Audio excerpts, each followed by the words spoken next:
Hello, and welcome to the Mild and Lazy Guys podcast. I'm one of your hosts, Matt. And I am Andrew. And we're back. It's a late episode. It's almost 9 o'clock. It's my bad. It's Mild and Lazy After Dark. It's my bad. But better late than never. Back with another one. We got the same old hits as classics as normal. We got a Mount Rushmore, which I was pretty excited about. That was an easy choice for me, by the way. Yeah. To play a lot of board games. Oh shit, we're doing board games? No, I didn't play a lot of board games growing up. Yeah. So mine would have been like card games, which is awesome though.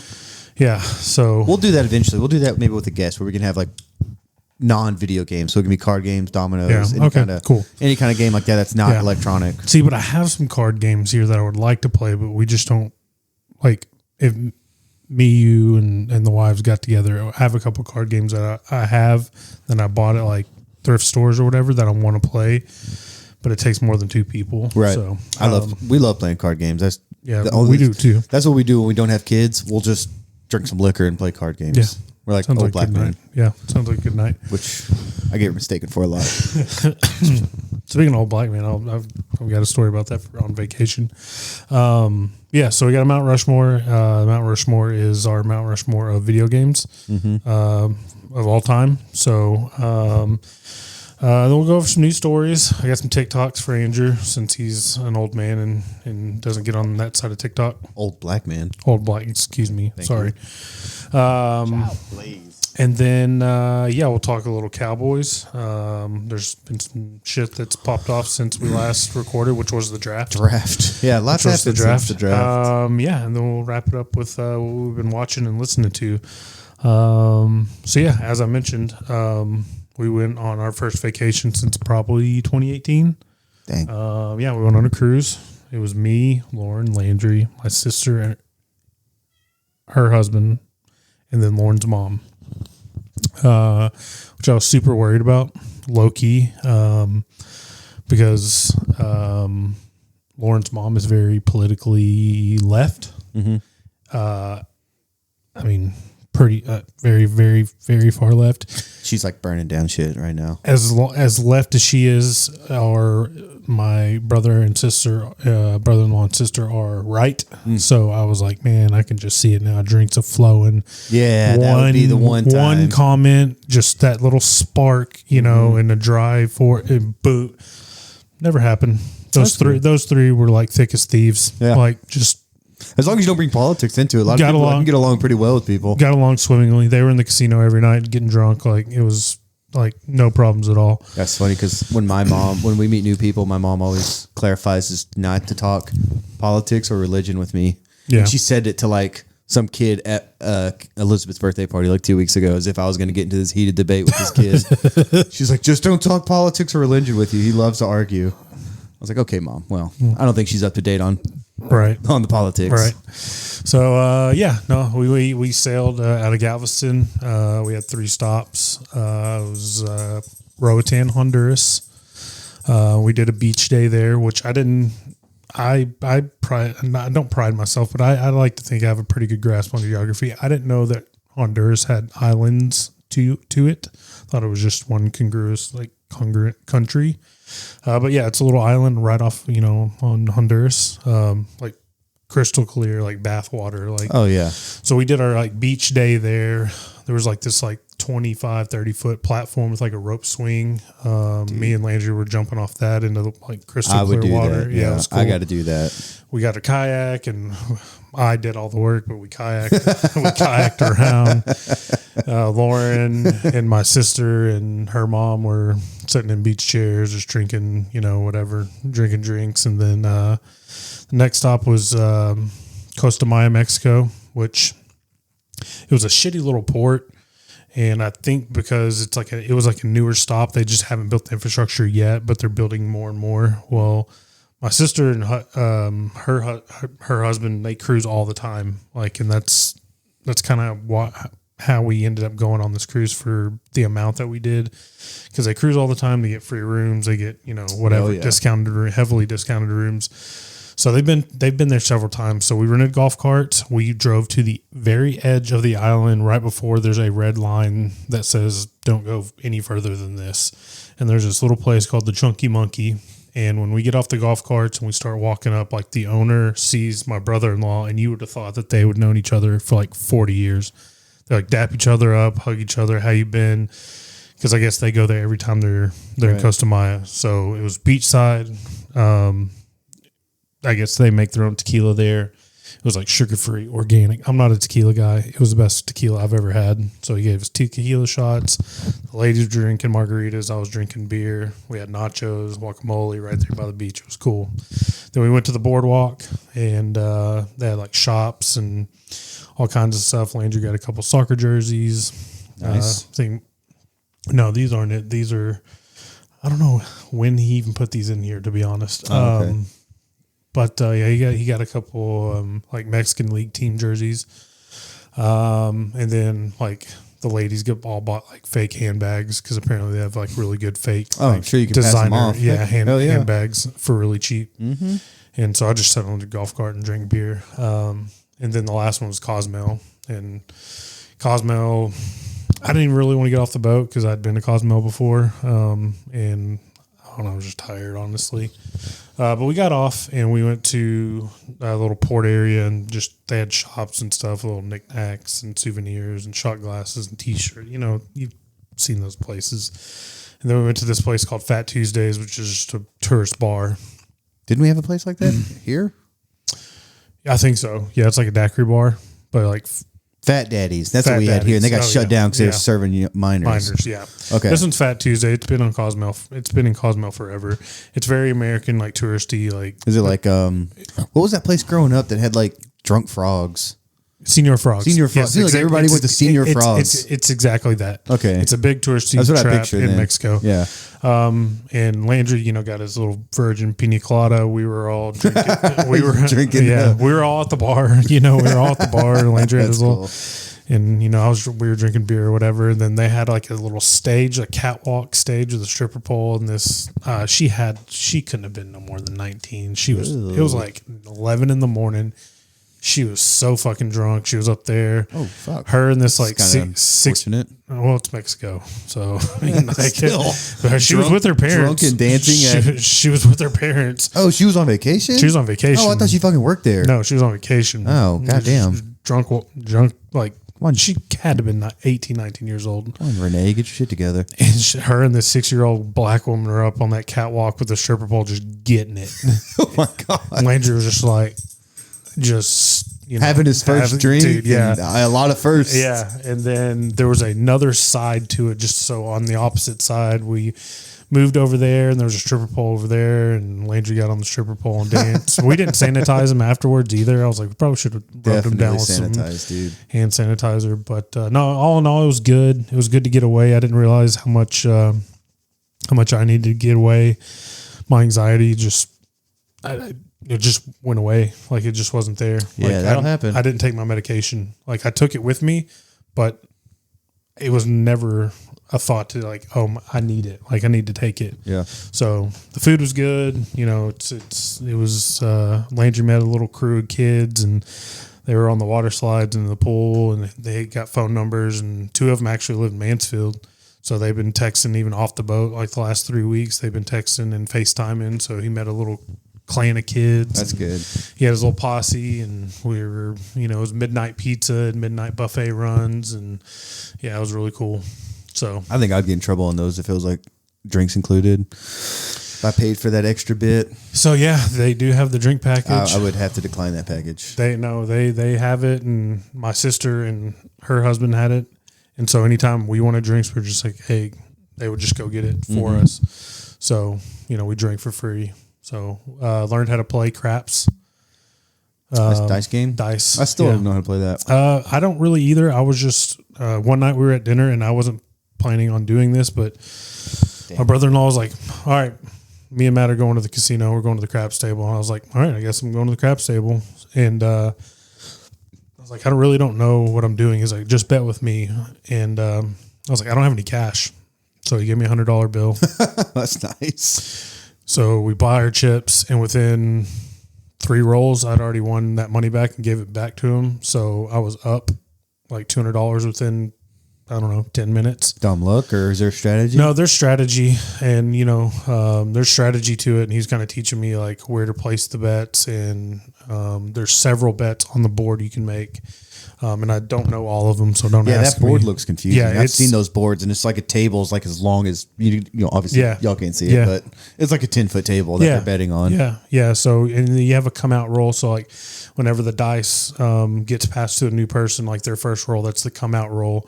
So, whatever it lands on, whether it's like 4, 8, 12, whatever, that's what you're hoping. That's what you're hoping it rolls to, where it everybody wins. I don't know what that was, but yeah. So all in all, I think I was up. The most I was up was like $520, and I got greedy and I should have walked.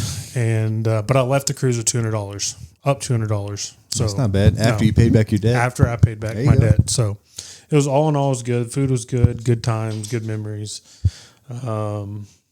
I think cruising, I think it's the best bang for your buck. Yeah, we've talked about that, man. I would really I got to see how much it is, because we were talking about like you could reserve it now, right, for like next summer, and then can't you pay it in installments? Yeah, you can. Yeah, so that's what we're saying. Like that's the best way to do it. It's just $100 a month or whatever. I don't know how much. There's an initial deposit, and then that makes sense. It's essentially like the initial deposit, and then the deadline final payment date, and then you can chop it up within that. Yeah. However you need to. And we talked about that when I mentioned that you were gone on your cruise, and something we both would love to do.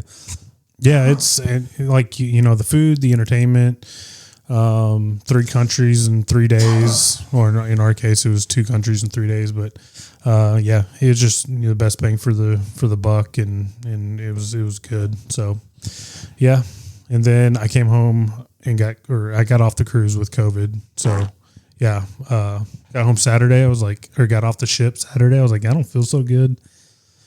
Well, I was like, probably tired, whatever. The next day I woke up, I was like, still don't feel real good. And Laura's like, well, let's get some food. Got some food. I was like, hey, I can't taste this. She's like, shit. Here's a COVID test. Yeah, that's what got me every time. Is I never got too sick, but I couldn't taste or smell anything. Yeah. And I just felt, not like terrible, but I was like, I just don't feel great and I can't eat. This one was bad. Like you swab your, nose or whatever, and you put the thing in and the solution, and then put it in the test, and it says it can take up to 15 minutes. I did that, and it was like immediately there was a line. It was like, you're fucked. Like you have fucking COVID. You are fucked. You missed work too, so you just got back, and you're like, hey, now I got to miss 4 days for work. So I took the picture of the test with like my phone on the lock screen showing the date. Okay, I just popped positive for COVID, and they're like, all right, see you next week. So it was 2 weeks. That was including this week, or was that last week? That was last week. So you're good now. Yeah, I'm good now. Okay. Yeah. So last week, it was the worst part was the body aches. Like the first 3 days, I just felt like I got ran over by a car. Yeah, like he went one-on-one with Mike Allstott. Yeah, yeah, and then it moved into my chest for a day, and then after that, by like Friday, I felt better. I never really ran much of a fever, but when I had it, it was just like I said, just no taste, not feeling great, but yeah, nothing too bad. Yeah, but now I work. I was back this week, and so yeah, no, it was all good. It was all good. What's up with you? Do you have any hospital visits? Well, since you say that, Elizabeth broke her arm. I know, man. Like, showed me the picture. 2 days before her birthday, she was at my parents' house because they were gonna have like a girls' night. So my niece was over there, and they played like movies, and they were gonna eat, snacks on make a big bed in the living room. I mean, they had it all planned out. Well, she was riding her scooter in my parents' house beforehand, and I don't remember what the situation was, but she obviously fell, and instinctually you put your arm out to brace yourself. Well, that didn't work out very well. And what's weird is she didn't show that much pain. So my mom calls and she's like, hey, I think we got a problem here. We think your daughter broke her arm. And I was like, well, what do you mean you think? Is it broken or not? And they're like, well, it looks a little bad. We wrapped it up so we can't look at it right now, and we can't tell if it's swollen. So anyways, they bring her back home, and my mom comes inside and is talking to us. And Elizabeth does not have a high pain tolerance. Yeah. Like if she hurt something, like we all know about it, like now she's 8. She was a 7-year-old girl when this happened. She's now 8. So she has a pain tolerance of an 8-year-old girl. Yeah. Well, she was tough as fucking nails because she's just sitting there talking to us. She's got her arm wrapped up with ice pack on it.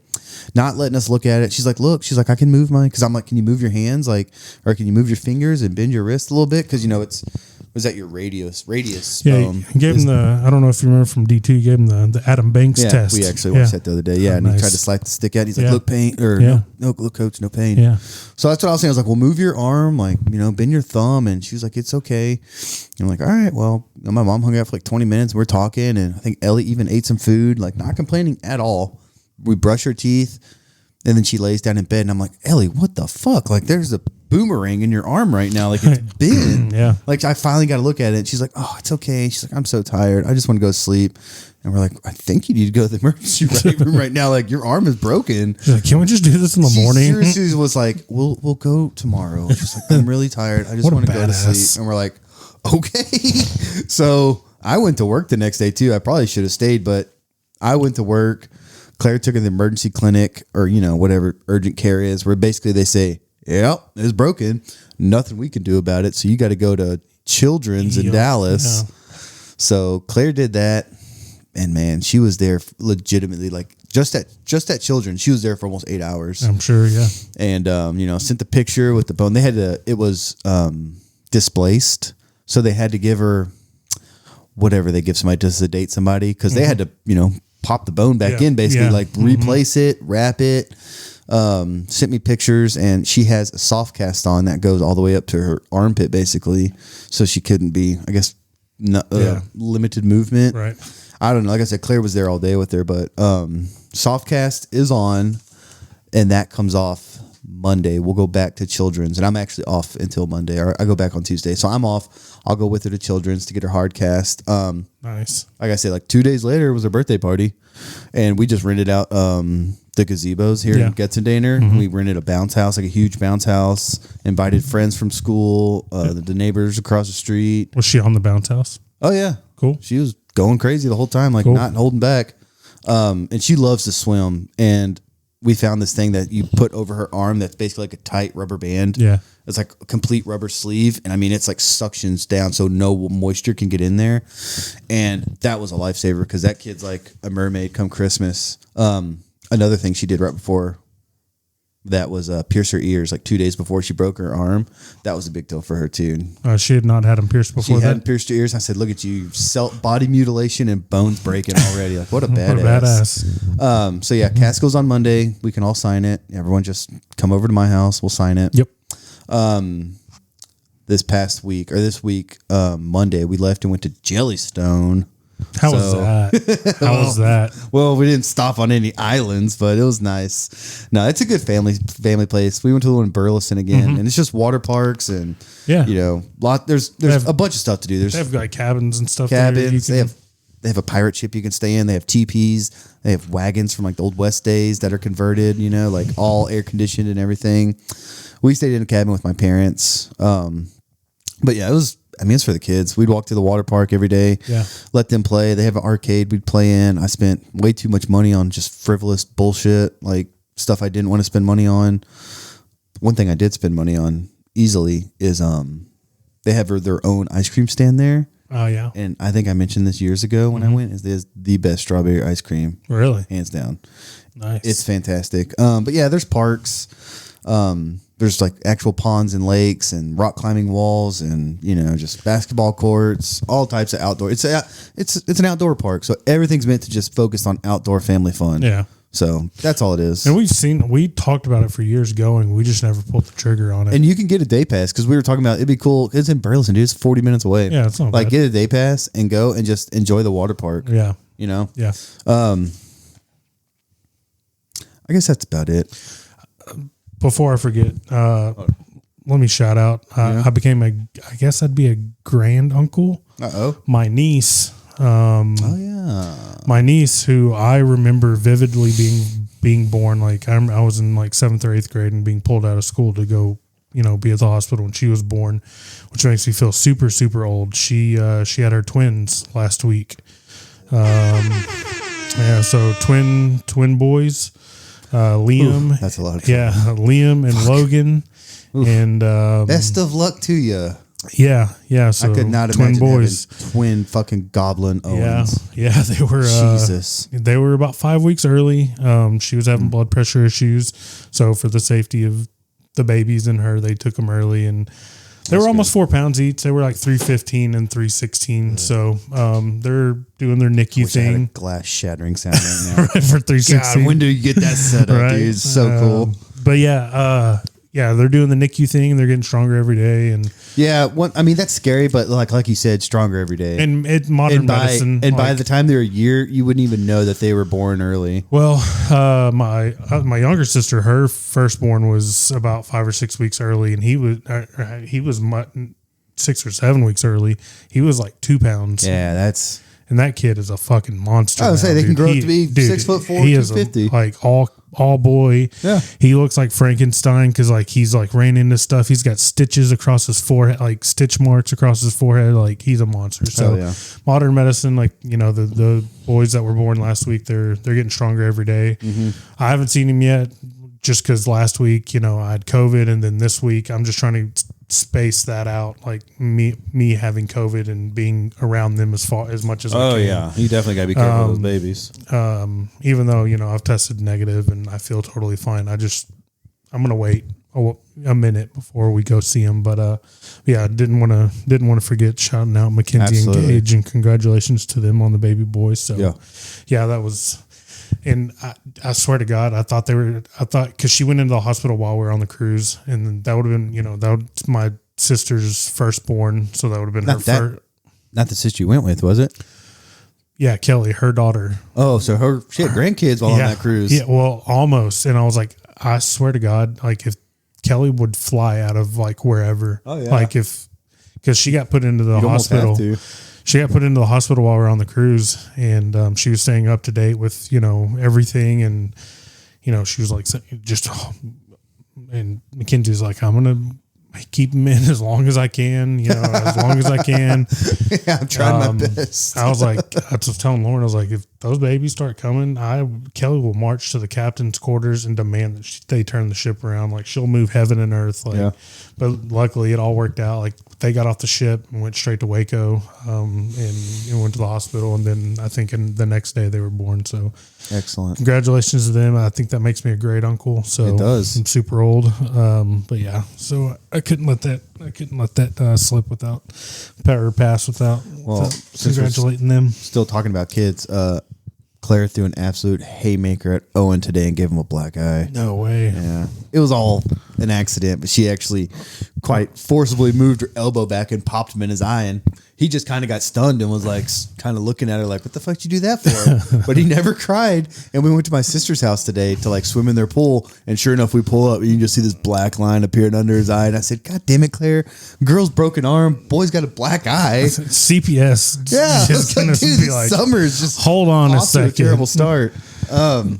Nobody call CPS. 2 other things. It's been now, I don't know, like 32 days. No cigarettes. Cigarette free. That's awesome. And that streak will absolutely go down on draft weekend. Come August. Dude, I told Claire, I was like, I'm drinking whiskey and ripping cigs on draft weekend. But other than that, we're all good. One other thing. A week from tomorrow will be Claire and I's 18th anniversary. Oh, congratulations. Thank you. So congratulations. Probably not going to do anything, but I should mention that it's 18 years together. It's a really long time. Yeah, that is a really That's long almost time. half of our lives. Yeah. That's it. And congrats. That's what I've been up to, just beating kids and whooping ass. Waiting to rip cigs. Jeez.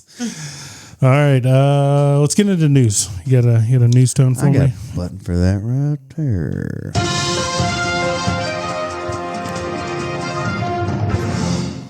All right, and your worst nightmare from the New York Post. Headline reads, Air India survivor escaped through emergency door while brother just seats him away among more than 240 killed. Yep. So he was sitting in, I think, seat 11A. Quick question. He's the only survivor, correct? Only survivor. That's crazy. He was in 11A. Everybody around him died, obviously, including his brother, who was in 11J. quote, he said, I saw people dying in front of my eyes, the air hostesses, the 2 people I saw near me, he recalled saying there's a fucking ad, of course, basically saying there were bodies all around me. That was weird. I need to see more about that because I saw the video of it like slowly dropping and hitting, but then did it hit a building and the building's like fine and the plane's not completely on fire and demolished? Yeah, I don't know. So I saw a picture of the tail sticking out of a building and it looks like it was just planted there. Yeah, I don't know. He said he was filmed on Thursday limping in a bloodstained t-shirt with bruises on his face. So he walked away from that. He was still clutching his boarding pass. It was a Boeing 787. It crashed in a residential neighborhood. What kind of plane? Boeing. Yeah, checks out. Yeah, checks out, dude. So yeah, he said the side of the plane I was in landed on the ground and I could see that there was space outside the aircraft. So when my door broke, I tried to escape through it. I saw people dying all around me, blah, blah, blah. Not blah, blah, blah. Sorry. That's very insensitive. Very insensitive of me. People dying around me, blah, blah, blah. I'm just trying. At least you didn't put an accent on it. Like, that would have been next level. I'm trying to cut through all the. I saw the flash of my life before my eyes. Blah, whatever, blah, blah. dude. Probably boring. But yeah, that's pretty much it. But yeah. Yeah, there's a picture of him. He's just like got a bruise, like his face is like automatic, like it's already puffed up and just like swollen. He's got a few scratches and his t-shirt is torn, but that's crazy. 229 passengers and 12 crew members. Yeah, he said that the plane seemed to stall midair for a few seconds after takeoff, and then it crashed quickly. So. Yeah, plane travel scares me, but I don't know, we're getting up there. Like Claire and I were like, it would be nice to go here or there, and you look it up, and it's like that's a 17-hour car ride, or we could fly for 3 hours. Right? So, I don't know. We'll see if I can get like inebriated enough, or just like horse tranquilizers, because I don't want to cause a scene. I'm not going to be that guy. Like I'm not going to get banned on my first trip. At least I don't want to. Yeah. So if I can just get knocked out, that'd be great. Yeah, it's not bad. It's not bad. I can give you some medicine for it if you're. Tell that to the 241 people. Well, true. You know what? We're moving past this because I just sound like really insensitive. All right, next episode. All right, bye. Yeah, that was it. Next news story: Spaceballs 2 is coming out. It was announced and. They released a teaser for it.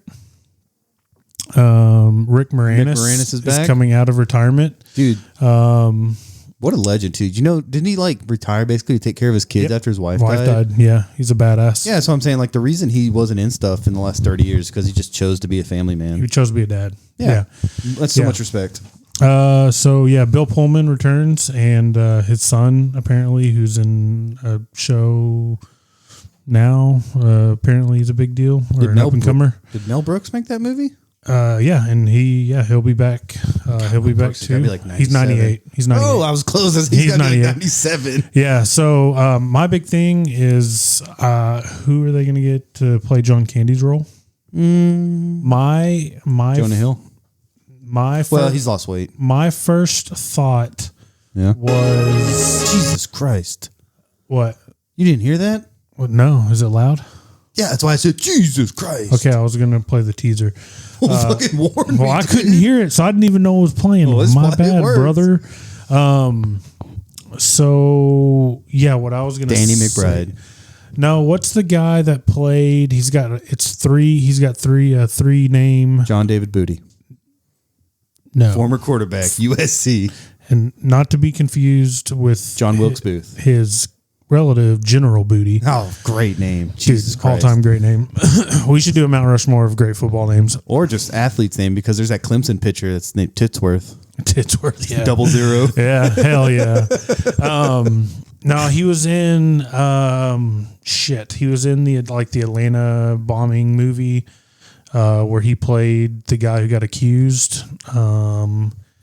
He's got three names in his name. I think I know who you're talking about, but I wouldn't know his name. Me neither. And I don't know. He's been in a lot of stuff. He was in Cruella. That was something I watched on the cruise. Type in Cruella cast. And he's the guy with the... Hold on. He would have played... So he would have been Richard Jewell character. Paul Walter Hauser? Yeah, Paul Walter Hauser. There you go. That was my first... Oh, he's a wrestler. Oh, is he? That's what it says. Oh. It says he's an American actor and wrestler. Oh, cool. Didn't know that. So yeah, there was a teaser coming that they put out.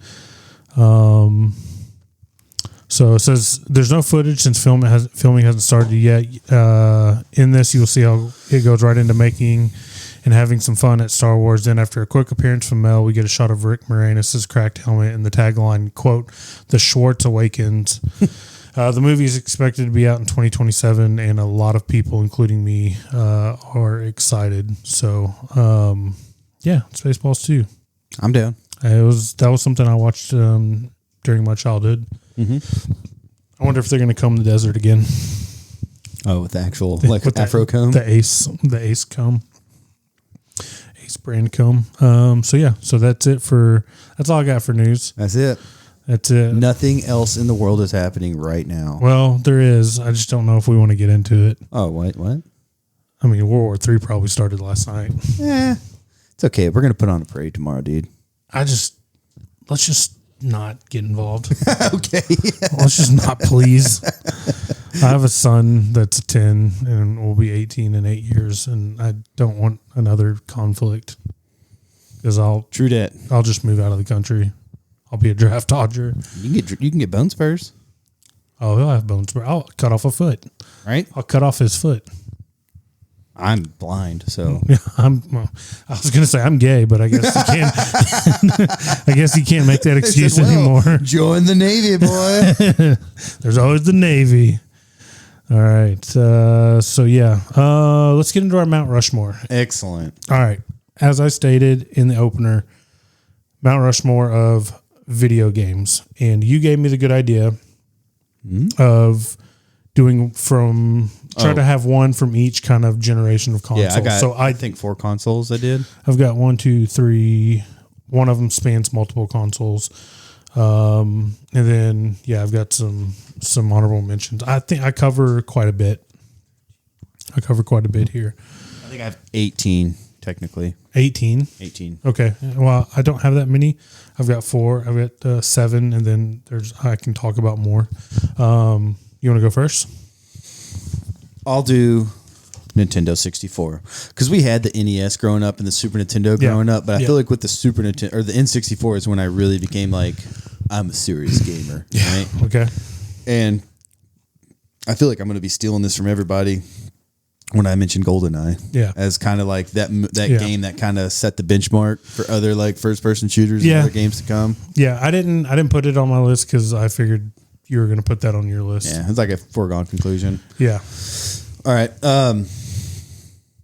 Can I just tell you my other Nintendo 64 games? Sure. Even though they're honorable mention technically. Sure. The other ones would be Turok, Dinosaur Hunter. It's a good one. Cool fucking game. Cool. I played that and Quarterback Club 98 with Brandon all the time. Yep. We were just slinging touchdowns and killing dinosaurs. Yep. Beetle Battle Racing is a game that Claire got me into. Mm-hmm. That is an A+ like actual racing game. That's really fun. Yep. And then the last for N64 was Major League Baseball featuring Ken Griffey Jr. That was like my go-to baseball game. See, I had that, but on the Super Nintendo because it was on the Super Nintendo as well. That was a good one. That's where you could like run on the wall and like splat them. Yeah, that was the very first one. Yeah. That was the very first Ken Griffey Jr. game. The one I remember is when he's in his like mid, 1994, like, right after a sweet swing, and he's like watching that ball run out. Yeah, that was the iconic game for me. Yep. All right, you go, and then I'll switch to console. Okay, so I'm just gonna go just by the way I have them listed.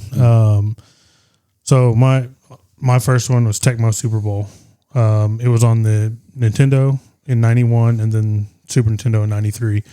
Tecmo Super Bowl is what I attribute my love of football. I can vividly remember being in, because I've got an older brother who's 11 years older than me. So I remember being in his room on his Nintendo playing Tecmo Super Bowl. And it taught me how to multiply. That's how I learned how to multiply by sevens. because I would score a touchdown, kick an extra point, 7, 14, 21, 28, 35, 40. That's all I learned, how to multiply by 7. A lot of people actually did that. Yeah. So I just have so many memories of that game. I remember Bo Jackson being OP.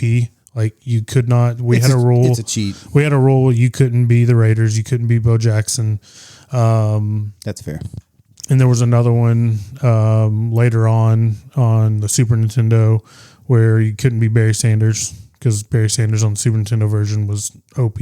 Well, that's how Brett Favre was on Quarterback Club. Yeah. He could throw it 90 yards, and he could also outrun every defender. Like, it was ridiculous. Well, it was like Mike Vick and like Madden 04. Well, that was actually realistic. We're talking Brett Favre, though, outrunning everybody. Yeah, you could scramble and run back 30 yards and then make a big loop and then outrun everybody as Brett Favre. Yeah.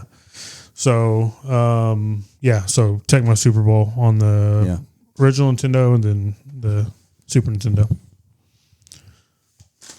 Your turn. PlayStation 2, Grand Theft Auto Vice City. That dude, classic. I think that was my favorite Vice City. That's the first one I played beginning to end. Yeah. And like played the whole way through. Yep. The other PlayStation 2 games I have are Tony Hawk's Underground, because those games were so fucking fun. And then that Underground one was the best one. And the second one, I feel like this one didn't get out a lot. And I randomly came across a copy of it at like a half price books like 4 or 5 years ago, and I rebought it, and I haven't played it since, but I remember loving it.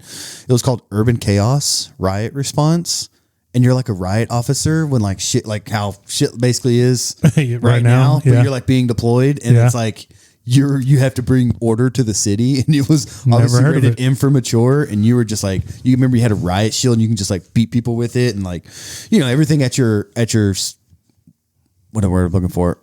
Everything available to kind of bring the city back. And you were like the last line of resistance for the city. See, I never heard of that. See, that's a good one. Okay.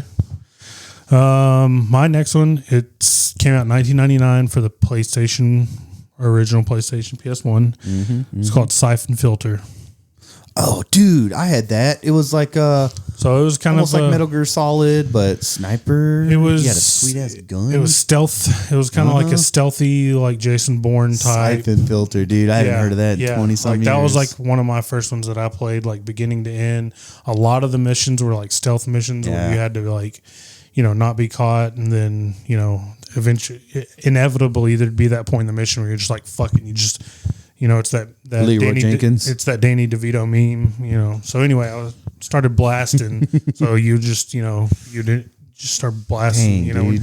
But yeah, that was like one of the first ones. And I remember there were certain parts I was getting stuck on, and I saved up a little bit of coin, and I got remember back in the day they'd have the game guidebook. Yeah. So I was getting stuck on these levels, and so I would go to the guide and like figure out like what I was doing wrong or where I needed to go. That's when like, you know you're fucking serious. Dude, core memory, dude. I remember having game guides. Since you mentioned that, Cody Wilson, who was my best friend growing up in Lancaster, had that game, and I'd go back to his house and we'd play Siphon Filter.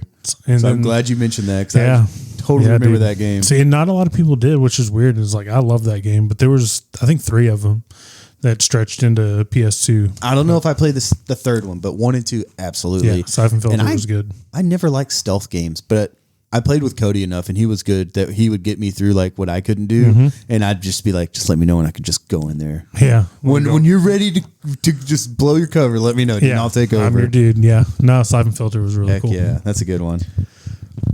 We moving on for me, Nintendo. We're moving on to the Wii. With the Wii. This is the Wii. My pick for the Wii would be Wii Sports. New Super Mario Brothers Wii. Oh. It was when they put out their next gen for that. And Claire and I played it from beginning to end, and I really liked that game.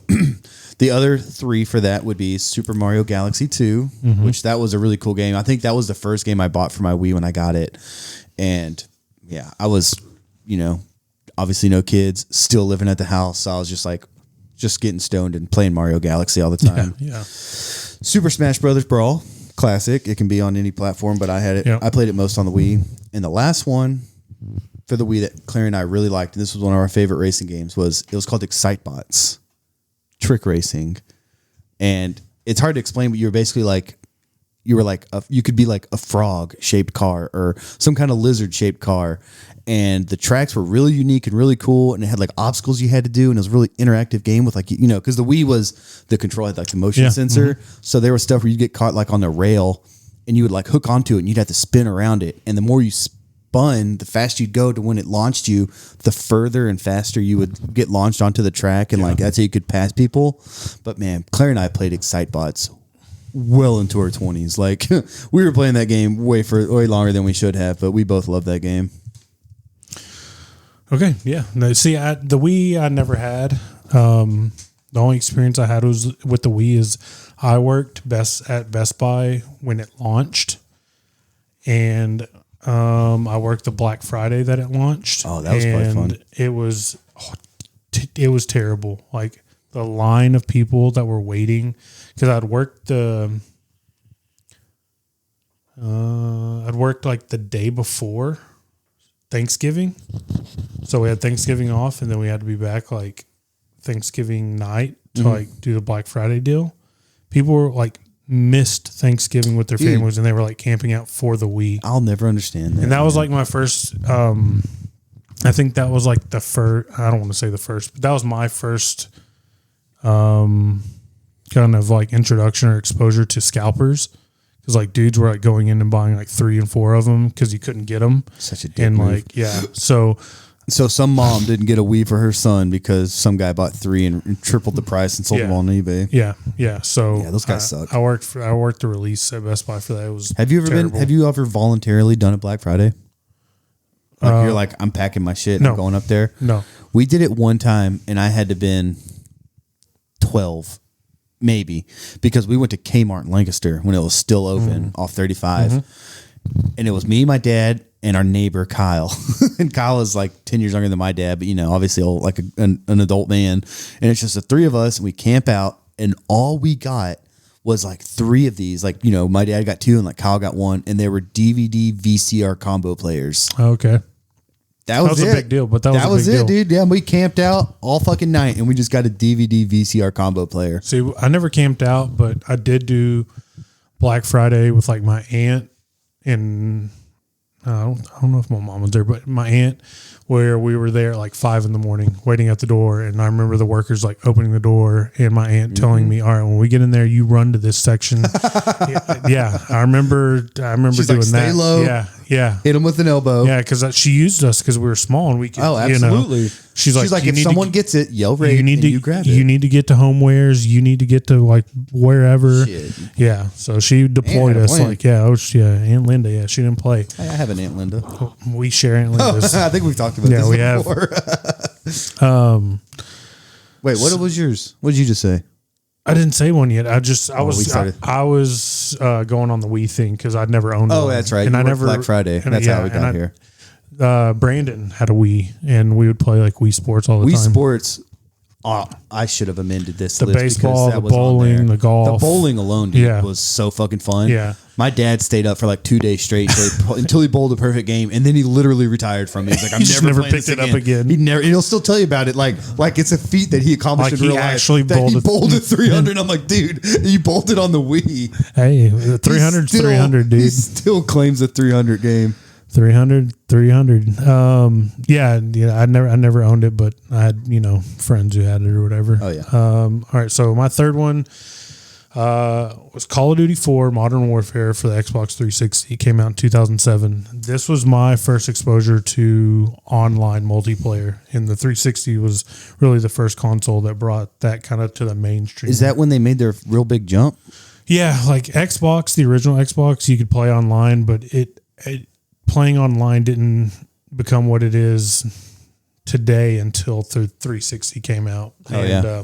See, I never had an Xbox, so I missed out on all that. And that was like my first person shooter, and like, I don't know, man, the maps and the night staying up, and 2007, that was like right around the time when I moved to Denton. So it was a lot of just smoking weed and getting stoned and playing fucking shit. And the lobbies, my God. I've heard like the stories of those lobbies. Xbox 360 lobbies is like the most vile stuff. Hard R's everywhere. Oh yeah, yeah. A lot of F-bombs. A lot of F-bombs. A lot of hard R's. A lot of the other R word that's frowned upon these days. I had to think about it. Yeah. Yeah. It was just, dude. It was raw. It was, dude. It was like it was raw. Dude, what a time to be alive. It was just. It was, man. And yeah, it was just great times and. Great, not the lobbies, but the game, playing the game, and just hanging out with you. It's like hanging out with your small period of time that you can like reminisce on. And I really like, and to this day I'm this way.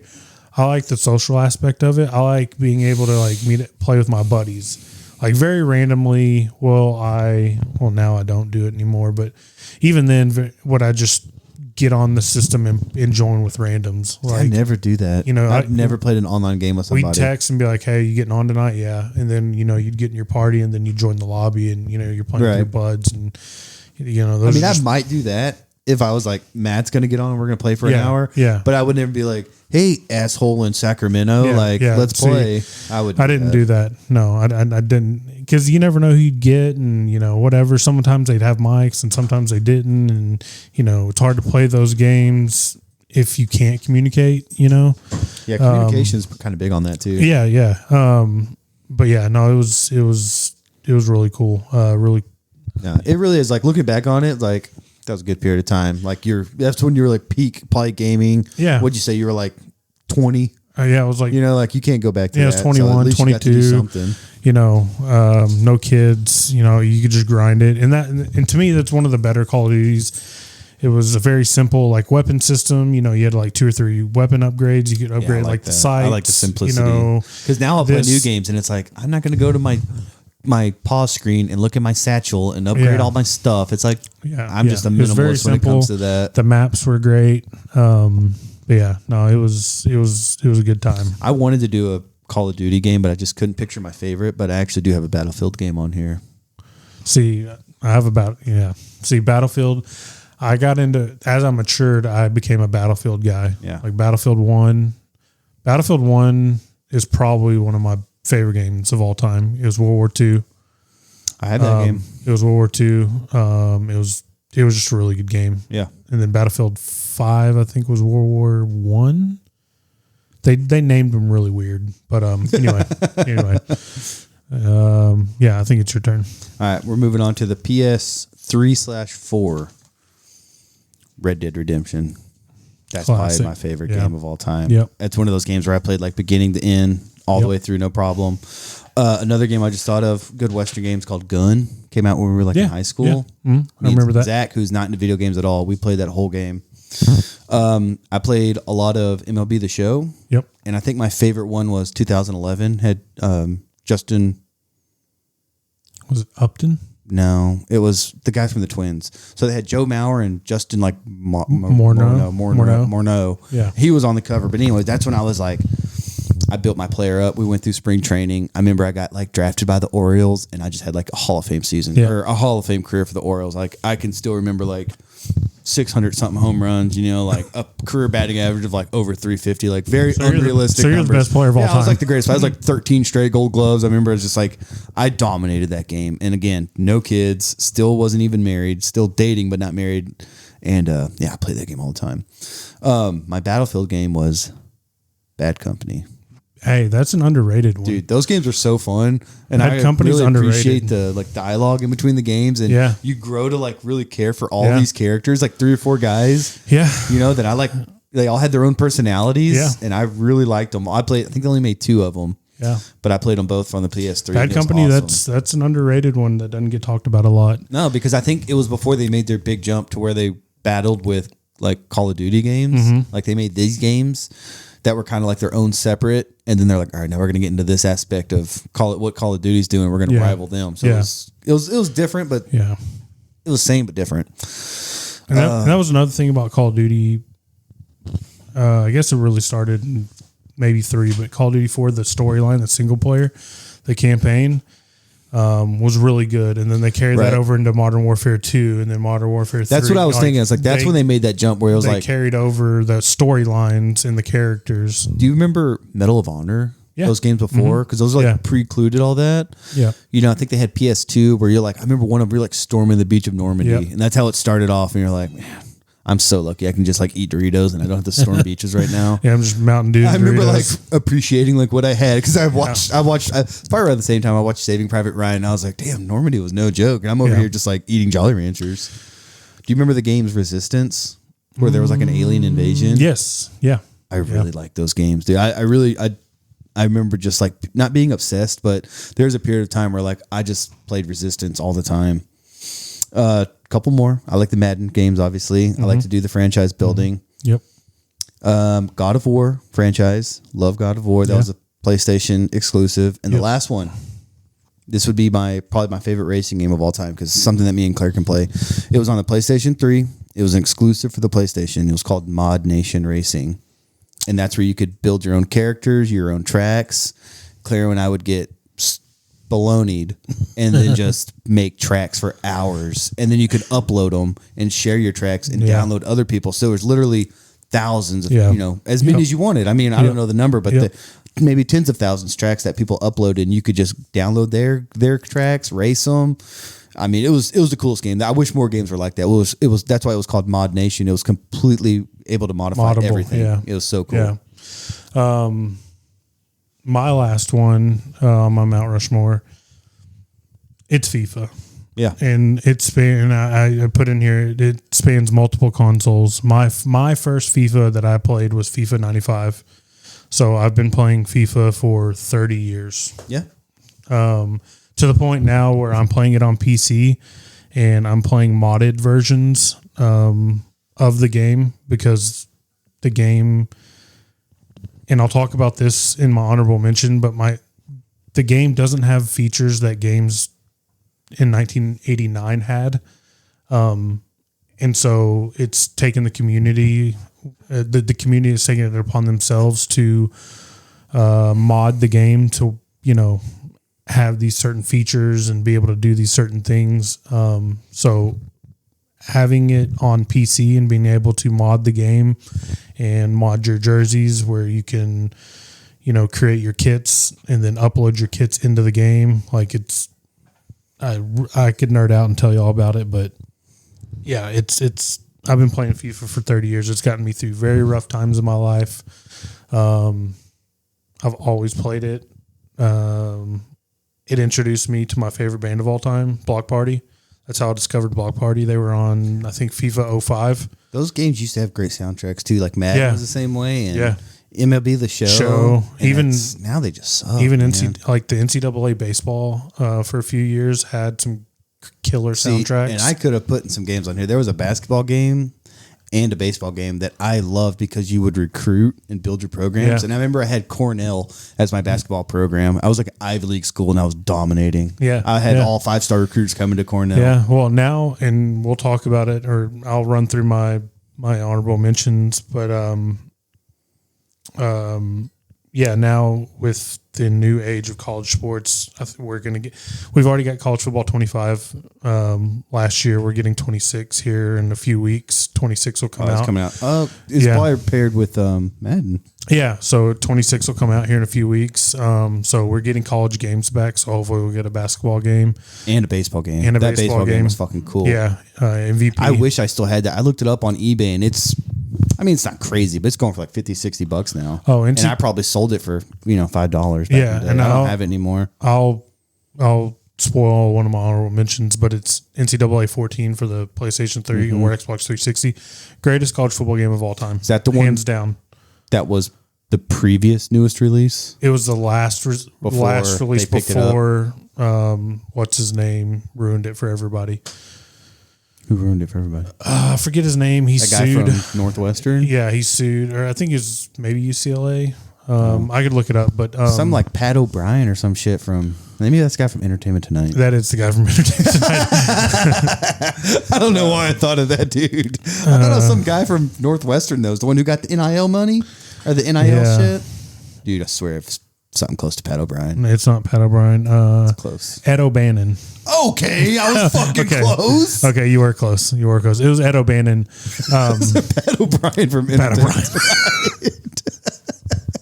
That's so random. Shout out to my mom because I would watch Entertainment Tonight with her growing up. But NCAA 14 was the GOAT of college. Yeah. It may be the GOAT of football games. It really might be because didn't you say because I don't have the new game, but it probably has features and games that aren't available on the new one that just made it better. Yeah, like they didn't have like year-to-year stats or career stats. Those games were in depth, dude. In depth. That was like someone took pride in their work. Then and it was kind of like revolutionary like for the time, but they had Team Builder, so you could go on your computer. Oh yeah, that was a big deal. You could create your own school, colors, uniform, stadium, grass, lines, end zones, whatever. You could upload them to Team Builder. You could play as the team you created. You could download other people's teams and put them in your dynasty. And that was on 14. Yeah, I mean they have that on 25, and I made A&M Commerce. But let me go down my honorable mention real quick. Baseball. There was a game called Baseball Stars for the Nintendo. I've got it. I've got a copy. I found a copy at Game Exchange. Hell yeah! And it's just one of those. Again, my brother got me into it because he was 11 years older and he had it, and it was ahead of its time.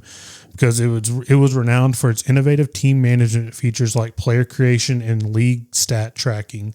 And that was in 1989 on the Nintendo. That's what it sold me as a kid. Just nerdy shit like that. You could go season by season, see your guys' stats. Yeah, I love that stuff. And let me tell you some of the team names, which they don't use real names. Yeah, I was going to say they might not have had the licensing for it. Yeah, they didn't have any licensing. But there was a team called the American Dreams.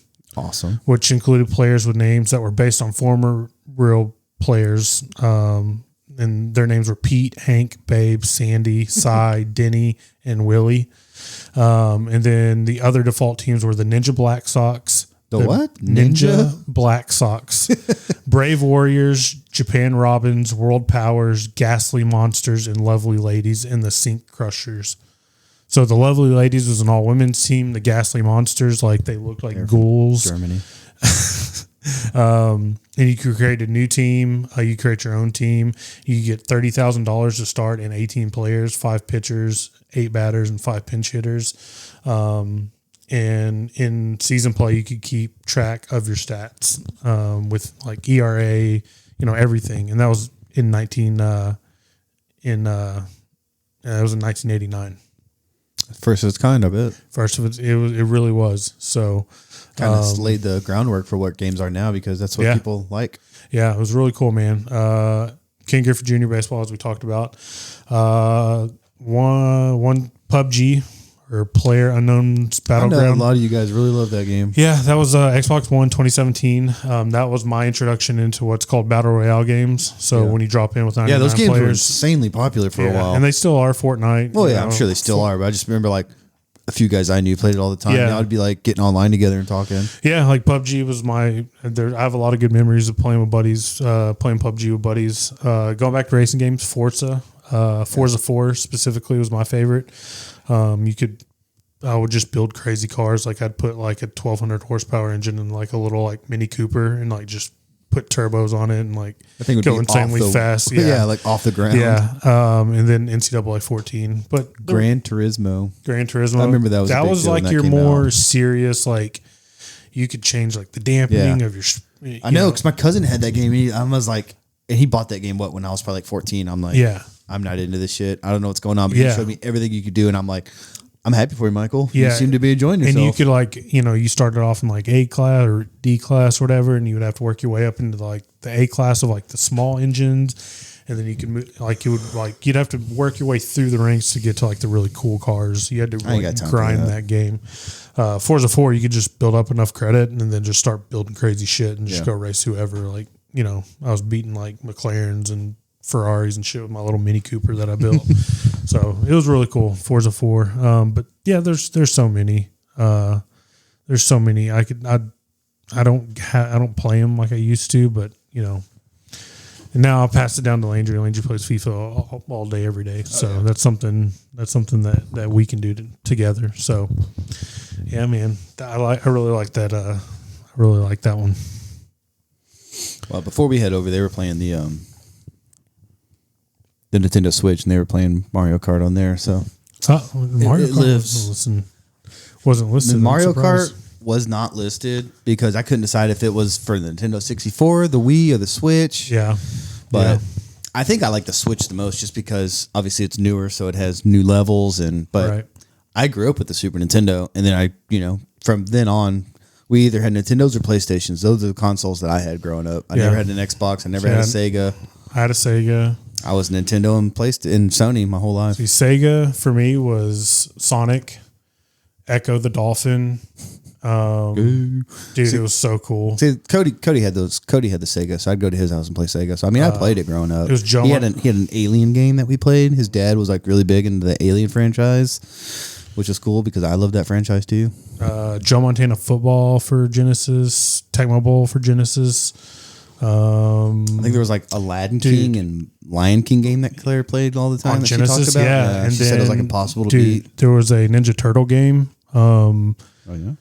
I think the famous like Ninja Turtle arcade game. Oh yeah. Like that was in every. They had that. Shop. They had that on the Genesis, and I remember playing that.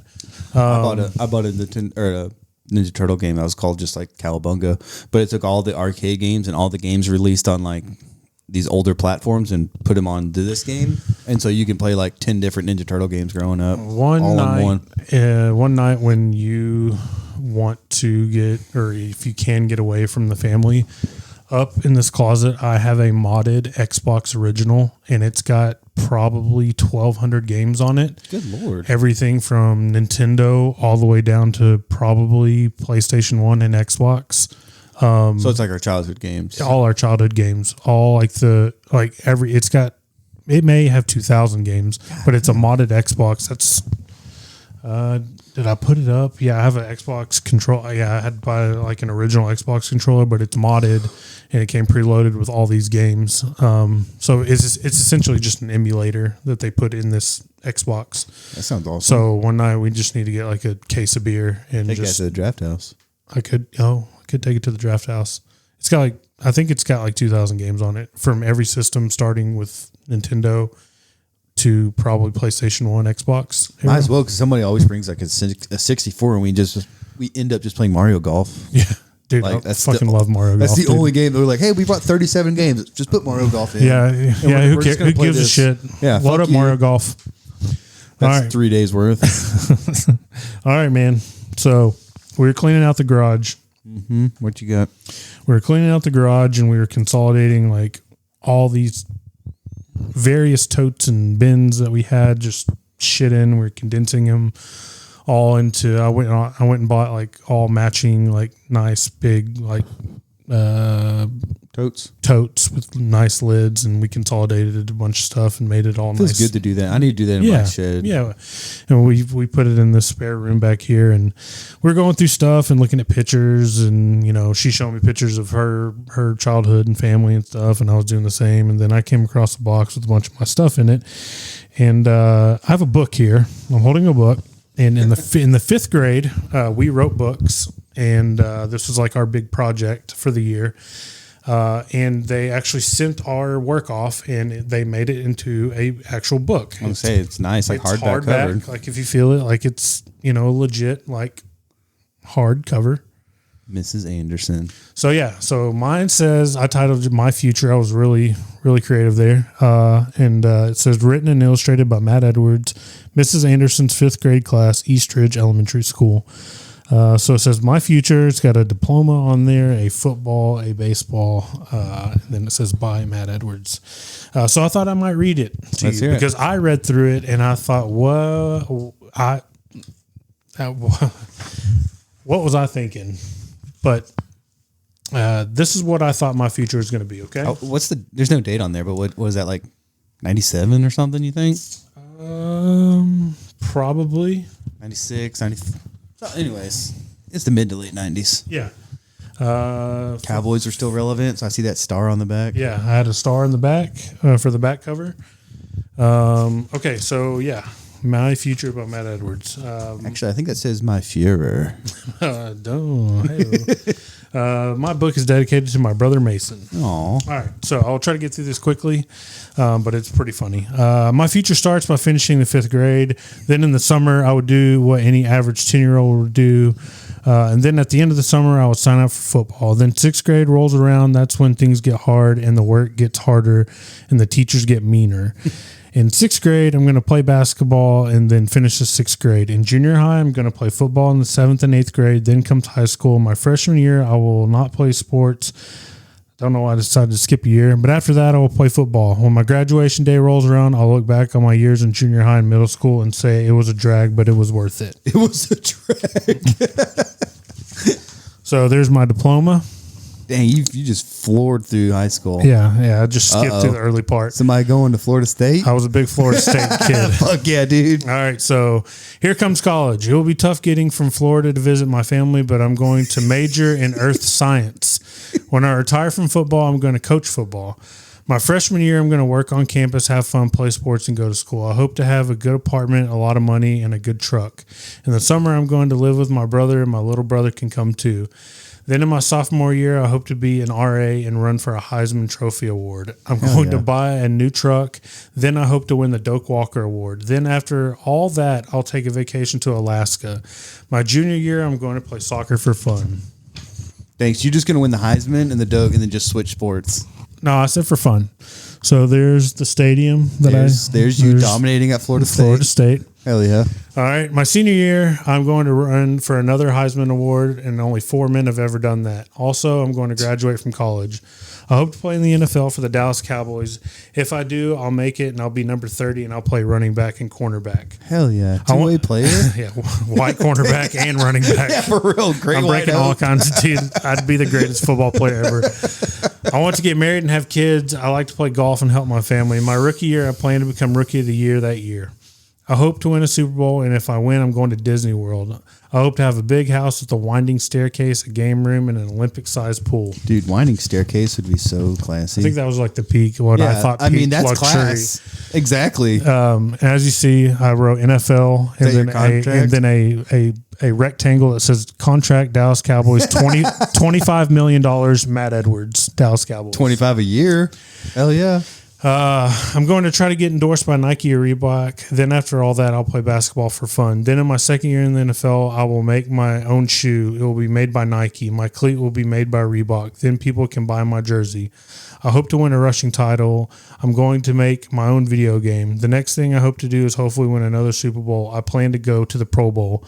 Then I'll make a shoe and also another video game. I hope to win 3 Super Bowls. No other team has ever done that. So I guess that was... I meant 3 in a row, maybe. Yeah. And I guess this was... Because we would have had 5 by then. We would have had 5 by then. Done since, So, Nike, Reebok, Super Bowl. That's all I wear is Reeboks, man. Give me those Matt Edwards specials. Yeah. I hope to be the MVP of the year a couple times. After my football career, I'm going to think about coaching football. I hope to have a perfect record. If I can, I'm going to coach for an expansion team. In my spare time. Dude, there you go. Because I think right around then. Jacksonville? It was like 95. Like Carolina and Jacksonville they came were up. coming in, so that's probably where I got that from. Matt's probably like 20 years, they're going to need another team. When my family comes to the games, they'll have the biggest and nicest suite in the stadium. My team would have a dome to practice in with AstroTurf. My stadium would be the biggest dome in NFL history. Nice. So there's me in my rendition of Texas Stadium. Pretty close. Yeah. I hope my team will win the Super Bowl in our second year. I will make my 3rd video game. After my coaching career, I'll go back to Florida State University to get my degree to help little kids. When I'm settled down, I want to be a writer. I'm going to be a writer. I'm going to write books about sports, mysteries, and children's books. Spelling wasn't really good there. I think author was close. It was close. And so you can't see it, but it says video game, and then it says Edwards 97, and then Genesis on the little spine. Hell yeah, dude. You got a Sega Genesis game. Yeah, Edwards. I was real creative, too. I didn't be like Matt Edwards Pro Football 97. We know. You know how many Super Bowls this guy's gotten? As a player, I've won like 5 as a player and like 4 as a coach. He won a Doak Walker, Heisman's. We know multiple Heisman's. Edwards is just synonymous with winning. So, and I plagiarized a little here. I'm going to live in Florida. I'm going to have a boat called 3 Rings. Jimmy Johnson had a boat called Three Rings. Probably not at the time though. Or did he? I think I knew that. I was going to say, dude, the fact that you. I think I knew that back then. Oh, okay. I'm going to go back to Texas and visit my family every once in a while. I'll go fishing every day, and I'll write a biography about my life. And that might be it. Last page. I'm running out of steam here. My last page just says, then I'm going to make sure that my mom has a house and a lot of money. Oh, there you go. Take care of her. Yeah. So, yeah, that's what I thought my future was going to be like at 9 or 10 years old. Ambitious little kid, that's for sure. Yeah, I loved football, and I thought I was just going to be the greatest thing. I like how you're a two-way player. Two-way white cornerback and a white running back. Talk about ultimate like white buffalo. I'm the white Barry Sanders and Deion Sanders rolled into one. That's how I thought of myself. That's why you went to Florida State, though. Yeah, but I was a really good Pee Wee player, so that really went to my head, and I really thought I was going to grow. You're like, I'm going to keep just being the greatest player. I'm just going to be the greatest neighborhood fucking football player ever. Yeah. Problem was you were in Little Red Oak, Texas in the 90s. And then I was like 4'10" all through junior high, so that obviously didn't pan out. That's how me. I was like, big, strong in junior high, and then I was like, oh, everybody else got big and strong. Okay, well, guess I'll just stick to jokes.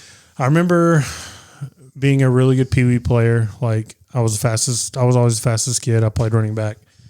And then I remember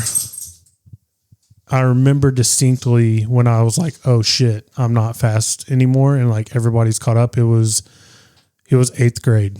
And I was like, okay, yeah, like I'm not just outrunning everybody anymore. And it was easy before, and now it's kid. And then I remember the day that my soul got taken from me and I realized I wasn't going to play football ever again. Mm-hmm. We had a guy named Rusty Regalado.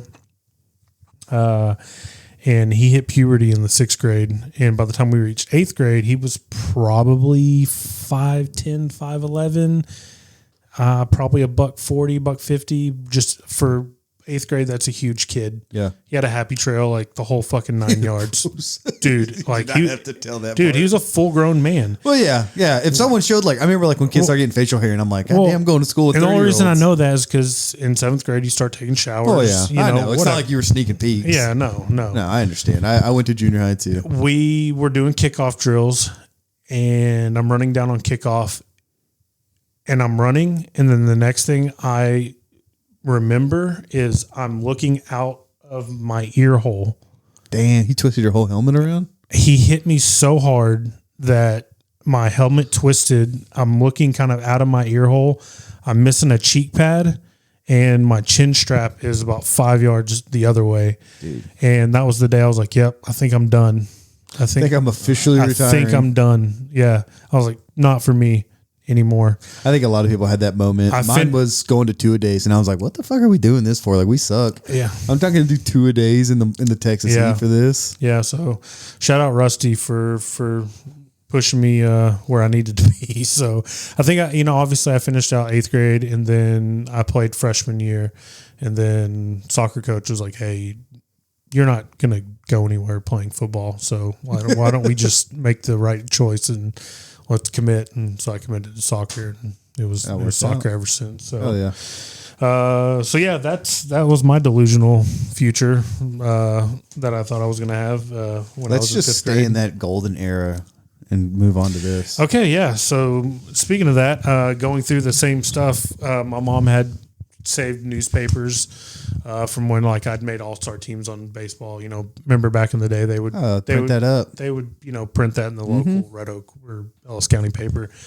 And so I was looking at that, and this fell out, and it's an HEB ad from 1998. I wonder if there's an address on here. Where was the closest HEB? It was in Waxahachie. They had that same location. No, HEB used to be where Aldi was. No shit. See, I don't remember that. Yeah.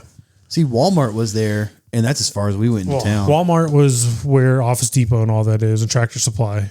That was the original Walmart. I guess that's pretty close. That was the original Walmart. And then HEB was where Aldi is. And that used to be Hastings too, wasn't it? No, Hastings was always in it wasn't always in that spot. I think so. By the escape room? Yeah. No, it wasn't. It had a different spot. Lauren knows. Lauren knows. Lauren would know. And then Kroger was actually where Gold Gym was, or is, We had a Kroger in this town at one point. Yeah, we had a Kroger in this town. So yeah, this ad fell out, and it's from '98.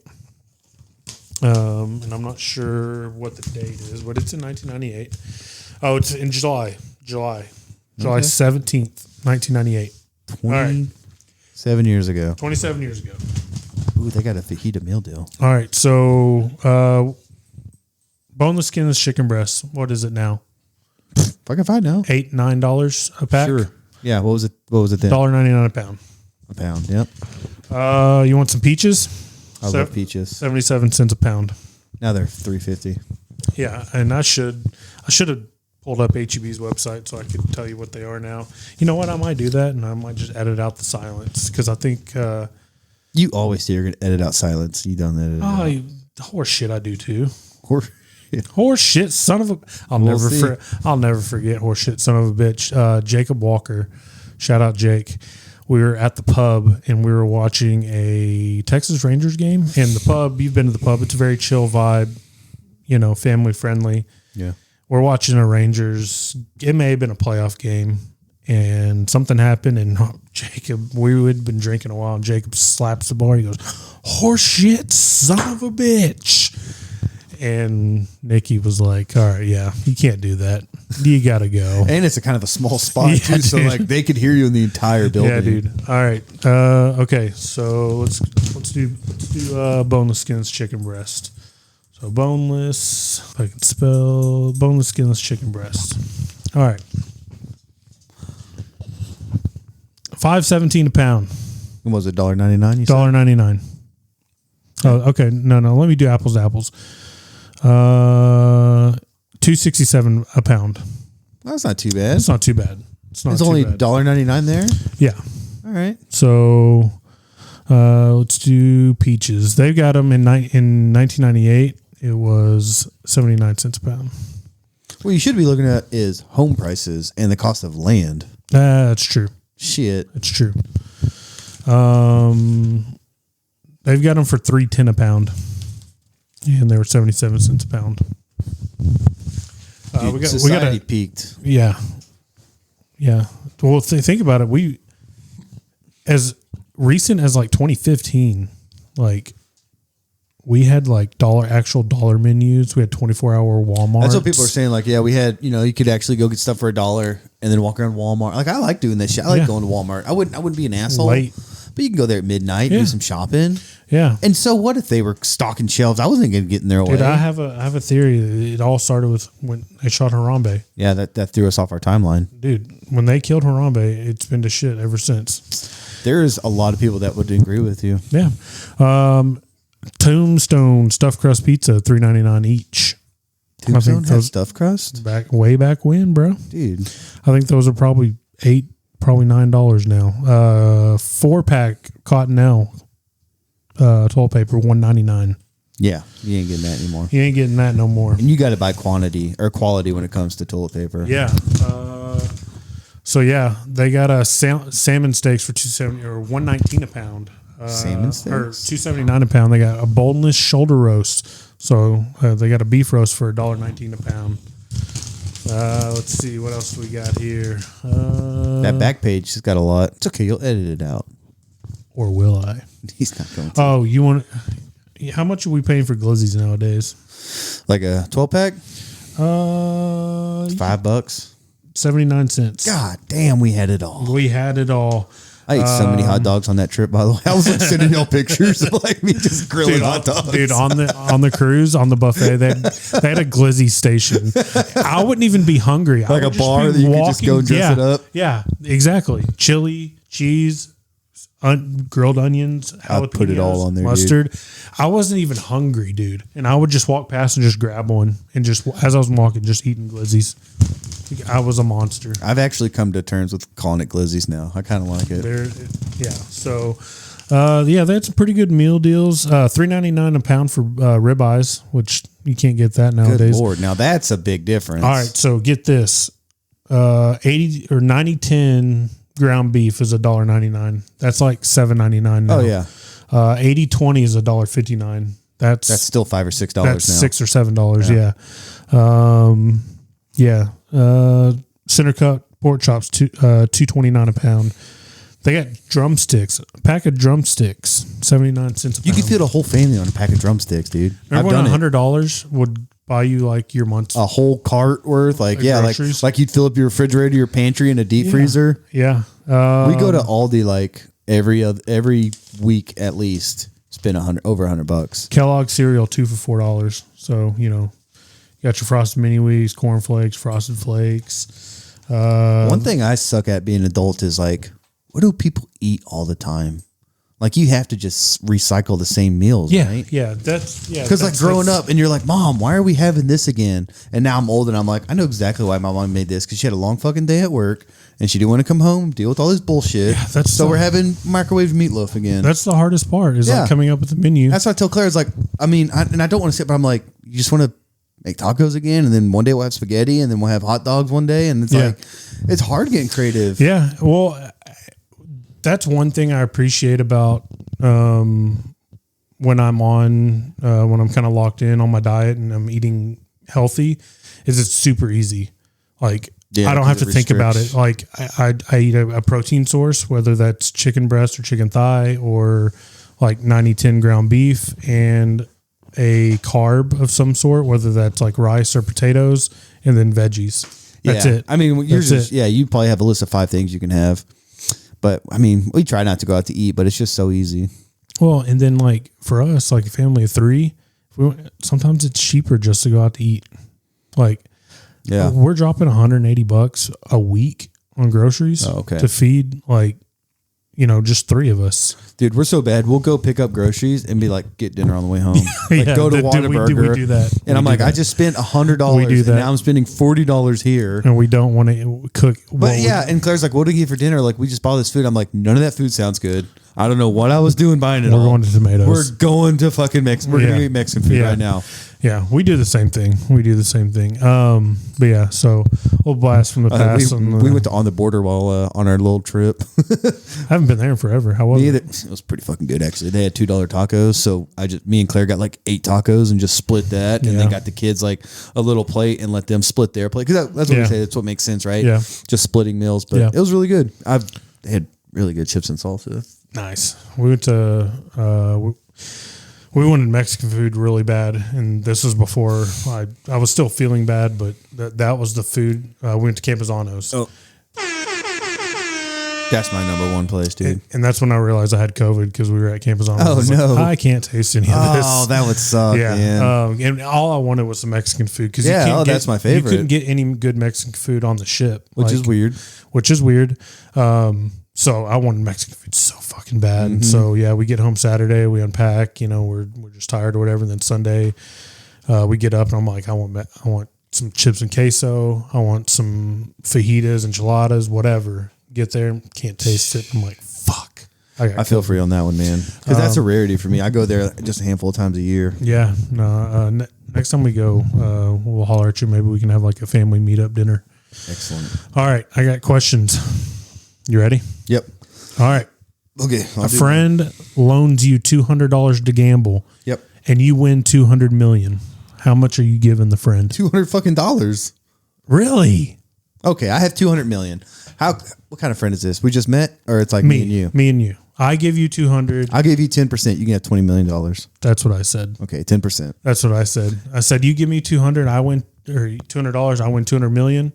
I'm breaking you off 10%. I think 10% is fair. No matter if you even if it was 10,000, I'd be like, 10% still $2,000. That's fair enough. I'm giving you $20,200,000. And I'm going to make plus the 200. But yeah, if it was money like that, like because 20 million is going to set you up generationally. Oh yeah, and I'm more than set. Yeah, you know what I mean. And I'm talking, so I got plenty. I'm talking. I win 200 million after tax. So let's say you loan me 200. Yeah, I'm coming home. I'm probably paying off random friends of ours' mortgages. If I had that much money, it's like, oh, you only owe 175,000. No, you don't.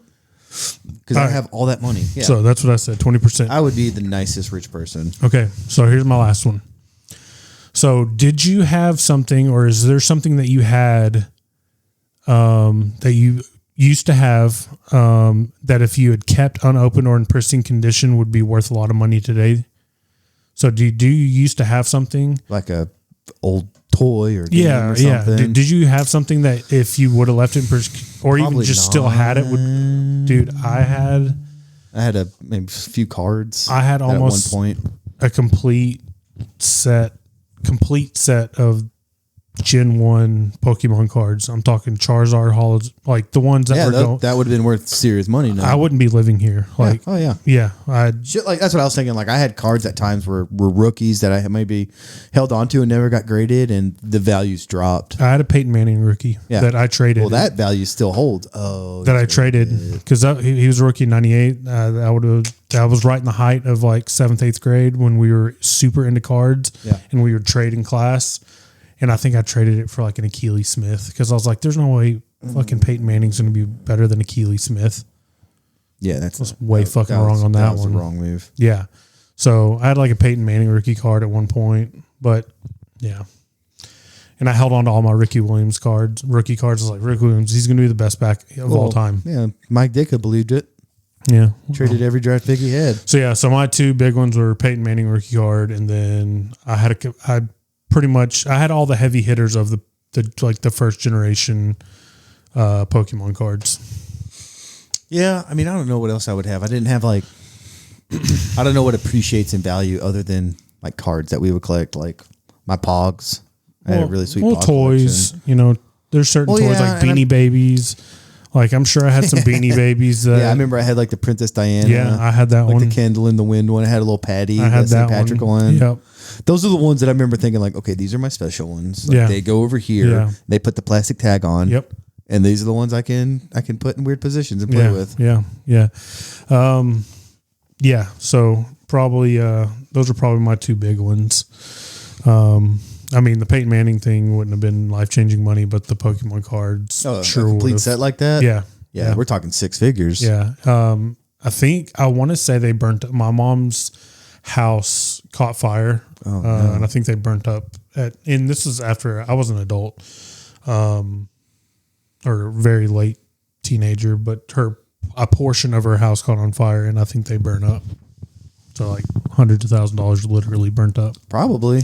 Yeah, that's probably no exaggeration. Shit like that is because that's something that, there could be a guy in Japan that's willing to pay six figures for that. Yeah.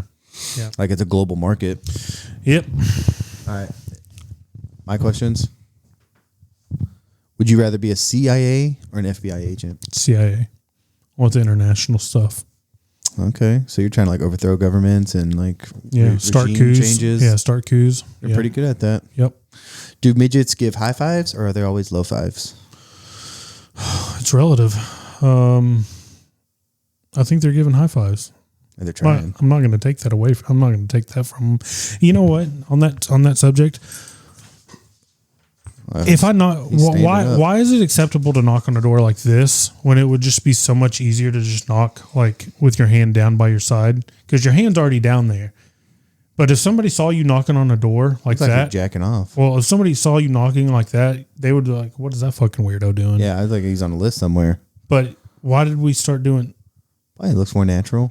No, your hand's down. You ain't gotta just. It looks like you're jacking somebody off. I'm not though. I'm not. I'm. You're on the other side of that door. What do I know what you're doing? I'm knocking, bitch. First of all, let me in. Call me before you come over. I always do. I never drop by. All right. Would you rather always have a stuffy nose or always have the smell of dog shit on your shoes? Oh, stuffy nose. Yeah. I'm a mouth breather anyway. What are you talking about? Yeah, I hate when I trying to go to sleep and that's when like a nose, what's it called? Like a canal? Yeah. Whatever, just decides to randomly clog up and I have to breathe through my nose when I sleep because I hate mouth breathe. I mean, I mouth breathe all the time, but when I sleep, I really try to switch to my nose because my mouth will get so dry. And I hate that feeling of like waking up with a dry mouth and chapped lips that I have to have a clear nose when I sleep. Yep. Okay. So when someone sells their Jeep Wrangler, do they get to keep the rubber duckies or are they part of the sale? I don't give a shit. Those guys are almost said something really bad. Dude. Those guys they're the biggest jokes. So I fucking hate Jeep Wrangler owners so much. They're so obnoxious. They're the worst. They think they're in a special little club. They're and it's the like worst. You just drive a overrated vehicle. They're worse than BMW owners. They're the worst. Dude, You fucking look at my duck. Look at my ducks. I make fun of them every time. And it's to the point where Elizabeth will point it out and be like, look at those stupid ducks. I bet it feels really cool. Hell yeah. I fucking laugh at them every time I see them. I mean, I'm making fun of them in my car 10 out of 10 times I'd rather be in my shitbox Honda than a fucking brand new Jeep. I'll give them this, though. I'd rather drive a Jeep Wrangler than a Cybertruck. No. You like those Cybertrucks? I don't know, but if I had a Jeep Wrangler, I wouldn't put rubber ducks on. My disdain for Jeeps outweighs. But is it Jeeps or is it Jeep Wranglers? Because if you drove like a Grand Cherokee, they're pieces of shit. Well, I just would never. And what's even worse is those fucking Jeep trucks. Those are fucking even worse. Those Gladiators. Yeah, I never liked those either. I'll save that one. Okay, is it okay to pee on your wife's pee to save a flush? Absolutely. Like if you both have to go. That's what I tell her. I was like, don't flush. I'm going right in there. Yeah. And she's like, what do you mean? I was like, I'm just going to pee on your pee. Yeah. I'm like, leave it there. Yeah. I'll pee on your pee and then we'll flush. Yeah. Claire agreed. She said that's okay. Yeah. Almost had to pee on Lauren on vacation. She got stung by a jellyfish. You know that doesn't work. She doesn't know that. Worth a shot. I got to pee on her. Fetish unlocked. Yeah, baby. I got one. I think I'm going to save that because we might have a guest on later. All right. What is an insult or a jab that you use on your wife that she hates? Sweetheart. Really? That's a jab for her? Oh, she hates it. Sweetheart? Yeah, when I call her sweetheart. Because her brother would use it in a kind of a mocking tone, like, oh, sweetheart. Shit. Kind of ruined that for you? You idiot. Oh, sweetheart. Bless your heart. He'd use like real condescending. Yeah. Like that. Like I can't, and I want to call her sweetheart because she is a sweetheart. Yeah. Most of the time. This is not the way I thought this was going to go because I got two that are actual insults that Claire hates. Oh, really? When I called her uncultured swine. But it's usually, she'll get so fucking upset because she thinks, but I'm like, it's usually when I make like a wrestling reference. Yeah. Or like an obscure like video game reference. Or sports reference. Yeah, that she obviously wouldn't get because she's not a mid-aged man that I'm like, yeah, you didn't grow up on the Attitude Era. But yeah, I'll call her that every time there's like a wrestling reference she doesn't get. And then one thing that I like calling her, and she's gotten kind of used to it to where now she doesn't get as mad, but I like call her a piece of shit. And I do it like in the most random places. Like I set her up one time. It was really good because I was like, let's just go out to eat. It's fine. We'll go to like Whataburger. I'll pay. I was like, you can leave your wallet in the car. So we go inside and I told her beforehand, it's like, leave your wallet. I'll pay. It's all good. And we go inside and we order and it's like the kids got their cups. They're going to get their drinks. It's just me and her. And the guy's like, okay, it's like 34, whatever. And I look at her and she's like, what? I don't have my wallet. And I go, you fucking piece of shit. And I just pull out my wallet and pay. And the guy's looking at me and he's like, here's your drinks. I'm like, it's all good. It's all good. Like I'm playing with her. Dude. But yeah, I looked at her and I go, you fucking piece of shit. And dude, the look on her face was like just blood. And I bet you the guy working is like, God damn. Oh, he thought I was bro. And I looked at him. I was all smiling like an idiot. I was like, it's all good, dude. I was like, we've been together for a long time. Like, don't worry about it. But yeah, try calling your wife a piece of shit in public. See how she takes it. Like, I've done it enough times to where she'll just shake her head and walk away. She's like, okay, fine. Like, yeah, I'm a piece of shit. But that's the best part. Claire's like the nicest person I've ever met. So calling her a piece of shit in public is just like so funny to me. I do call her, and I don't want to claim that me and Ben created this term, but you've heard the term. You've heard like me and Ryan call each other dick bitches. Oh yeah, that was the name of our league for a while. Yeah. I'll call Lauren a dick bitch all the time, but she doesn't mind that because she knows the origin story, and I was like, it's good. Being a dick bitch is a good thing. It's a term of endearment. I'll call her a dick bitch, but it's nothing like her fucking with my color blindness in public and being for real about it. Oh, see, that's just like making fun of a disability. Yeah, she's a bully. She's a bully. She's a bully. Next time she does it, call her a piece of shit. She's a bully. My dad bullies me for my eyes all the time. Anytime he makes a dumb looking, like, oh, look at this dumbass with his cross eyes. Like he's been dogging me for and I'll tell him, it's because you're weak ass sperm. I got these weak eyes. But yeah, weak ass genes. Like, would you get kicked in the head and you get another kick to straighten it out? I mean, my dad will go out of his way to insult my vision. And I'm like, it's a disability, you dick. I got it from you, dickhead. I'm fucking blind since birth. It's not my fault. But yeah, he'll just take shots at me all the time. That's like, I guess I fucked your mom too hard and poked you in the eye. And I'm like, God damn it, dude. Like, you're the only person that can say that to me. That wouldn't result in a headlock. Yeah. I was like, what am I going to do? He's fucking right. Okay, last one. What are you doing for Father's Day? What kind of food are you having, and what gifts might you be expecting? Oh, I don't know. Food. If I'm asked, I would want to go to Roadhouse and get a steak. Logan's? Fuck no. I know. Fuck that place. We hate that place too. That place. I don't know how they stay in business. And dude, I don't know either. And it's not like we're like, oh, they're laundering money. You know, like you go through, when we went to Taco Cabana, we drove by we didn't go in, but I'm like, there's nobody over there. It's money laundering. That's all. Logan's actually has a full parking lot a lot of the time. And I'm like, are these people just like new to America? No, it's just proof that people, they just eat shitty food. They like shitty food. And they just think they're at a legit Roadhouse. The majority of people like shitty food. I don't get it. Well, and I'm at the point now where like going out to eat's like a privilege because, you know, we went to IHOP the other day, dude. And with the tip, like $60, it was $50 fucking dollars. Yeah. And I said, IHOP, like you can get a stack of pancakes for $2. Well, but you know who wouldn't have done you that way? Waffle House. Waffle House. Waffle House wouldn't. All-Star I think I saw there was, done you that way. There was like a shooting other night in Irving. Like 3 people got hit at a Waffle House. I was like, never change Waffle House. And guess what? The griddles never fucking stopped. Oh, you kidding me? Dude, that guy just kept working. The waffles kept rolling out. Yeah, you're right. Yeah. They did not miss a beat. Yeah, they didn't miss a beat. Did you know that they have response teams?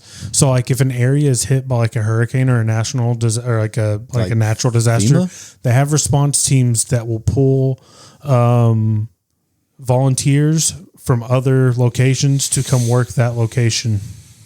Oh, Waffle House. Waffle House does. So they stay on top of that. Yeah, they're always there for you. I want to say you can still smoke in there too, and I hope they're just holding that down. Like them, and there's like an Applebee's in Oklahoma where you can still smoke. Dude, there's no more welcoming feeling than being hammered drunk 2 a.m. on a Saturday, going to a Waffle House that's filled with smoke. And just like getting down on an all-star special. Bumming a cool off of some some random person. It's a fucking Newport. Give me a Newport, dude. You're smoking a Newport. There's like one last beer. You fucking shotgun in the parking lot. You go in there and you fucking get your runny eggs and your fucking Newport. Oh, I love runny eggs, man. Man, see, Waffle House wouldn't have done you that way. Lauren boycotted IHOP a long time ago. Like she fucking hates that something place. Happened? Yeah, we received just absolutely terrible service. Like, and you know, she takes that kind of like, we're very lenient because obviously she's been in the game for a long time. We're very, very lenient, and for her to like be like, I'm never going back to. Must have been bad. It was really bad. Damn, really bad. We'll have her on one day to tell that story. Yeah, she won't get on, but yeah. So y'all are gonna go somewhere more than likely. Yeah, or. If she's like, I'll make you something, I would request one of two things, both things she hates cooking because they're kind of intensive. It would either be her homemade fried chicken or homemade salmon patties. Ugh, I don't like salmon patties that much, but hey, it's your day, brother. And gifts, I hope I just get some, like a Harbor Freight gift card.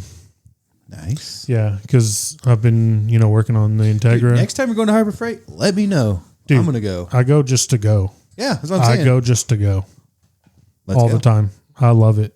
We'll get iced teas and we'll walk around. Yeah, dude. We got Chicken Express right there. We'll get fried chicken and walk around Harbor Freight. I love Harbor Freight. So I'm hoping I get some kind of Harbor Freight gift card. Because, I've been working on the Integra. So I always need something. I got a belated birthday present coming for you too. Oh. April 5th. Thanks, man. It's going to be coming before then. Next April 5th. No, that's what I'm saying. I just remembered your birthday, though. Yeah. Well, you're October... Wrong. No. I was going to say 10th. That's my dad's birthday, October 10th. 10th? Yep. September. Today's Friday the 13th, right? I did. And it's Jason's actual birthday. Jason Voorhees was June 13th. It's his actual birthday. Damn. Just like Godzilla's birthday is on my birthday. Today's my sister's birthday. Oh, shit. Yeah.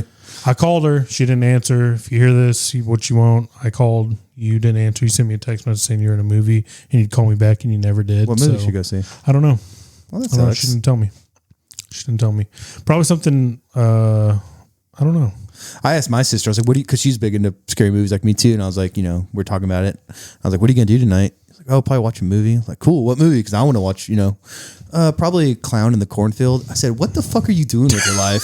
She watched the she really likes sloths, so she watched the Slaughterhouse Massacre movie, and I'm like, Alicia, you're like 41 years old. I look up to you in certain aspects. Killer like, clowns in outer space type shit. Like we grew up together. Like we relate a lot to each other, and you're watching. And then I looked it up and I said, "Well, goddamn, it got 74% on Rotten Tomatoes." I'm gonna check this out. She's like, it looks really good. And I was like, okay, fine. Maybe. I was like, you know what? Tell me about it. I need you to keep a running list of docs or documentaries that I can watch on various platforms, because I need to watch more documentaries. Like, okay, I know there's some true crime ones I've seen on TikTok that I'm like, I need to earmark that and go back and watch it. And apparently there's a really good one on the hunt for Osama bin Laden. Yeah, that's just came on Netflix called like Manhunt. Yeah, I think one of the guys on the fan was talking about it, that he's been hooked on it. So I just can't stay on top of it. So there's a couple that we watched that I have on here when I'm watching, so I'll let you know. I'll make a list. You need to do it in Google Keep. Like make a list. And, I need to get back on there and then link it to me so I can see it when you update it. Yeah, because I actually had the run sheet like all on Google Keep.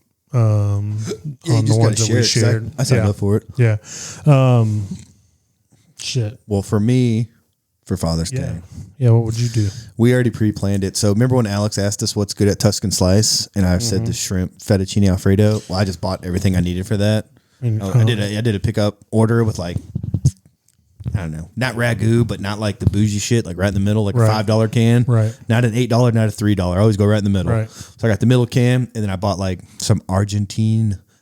I like them to be peeled and detailed because I'm bougie. And I don't want to do all that shit. So I'll pay a little bit extra. Yeah. I got a pound of that. So I got a pound of like really good shrimp. And I think I'm going to put them on a skewer and grill them. And then we also bought packs of chicken that I might just go ahead and grill chicken while I'm out there just to have. Yeah. Because if I do a grill, by the time you're done grilling, now it's really ready to go. Yep. So I'm like, let's just keep grilling. Like I'll just make stuff for the week. We can have chicken later, but I'm going to grill some shrimp and chicken on the grill, and then have a fettuccine Alfredo with either shrimp and like some probably shrimp, because I really want grilled shrimp.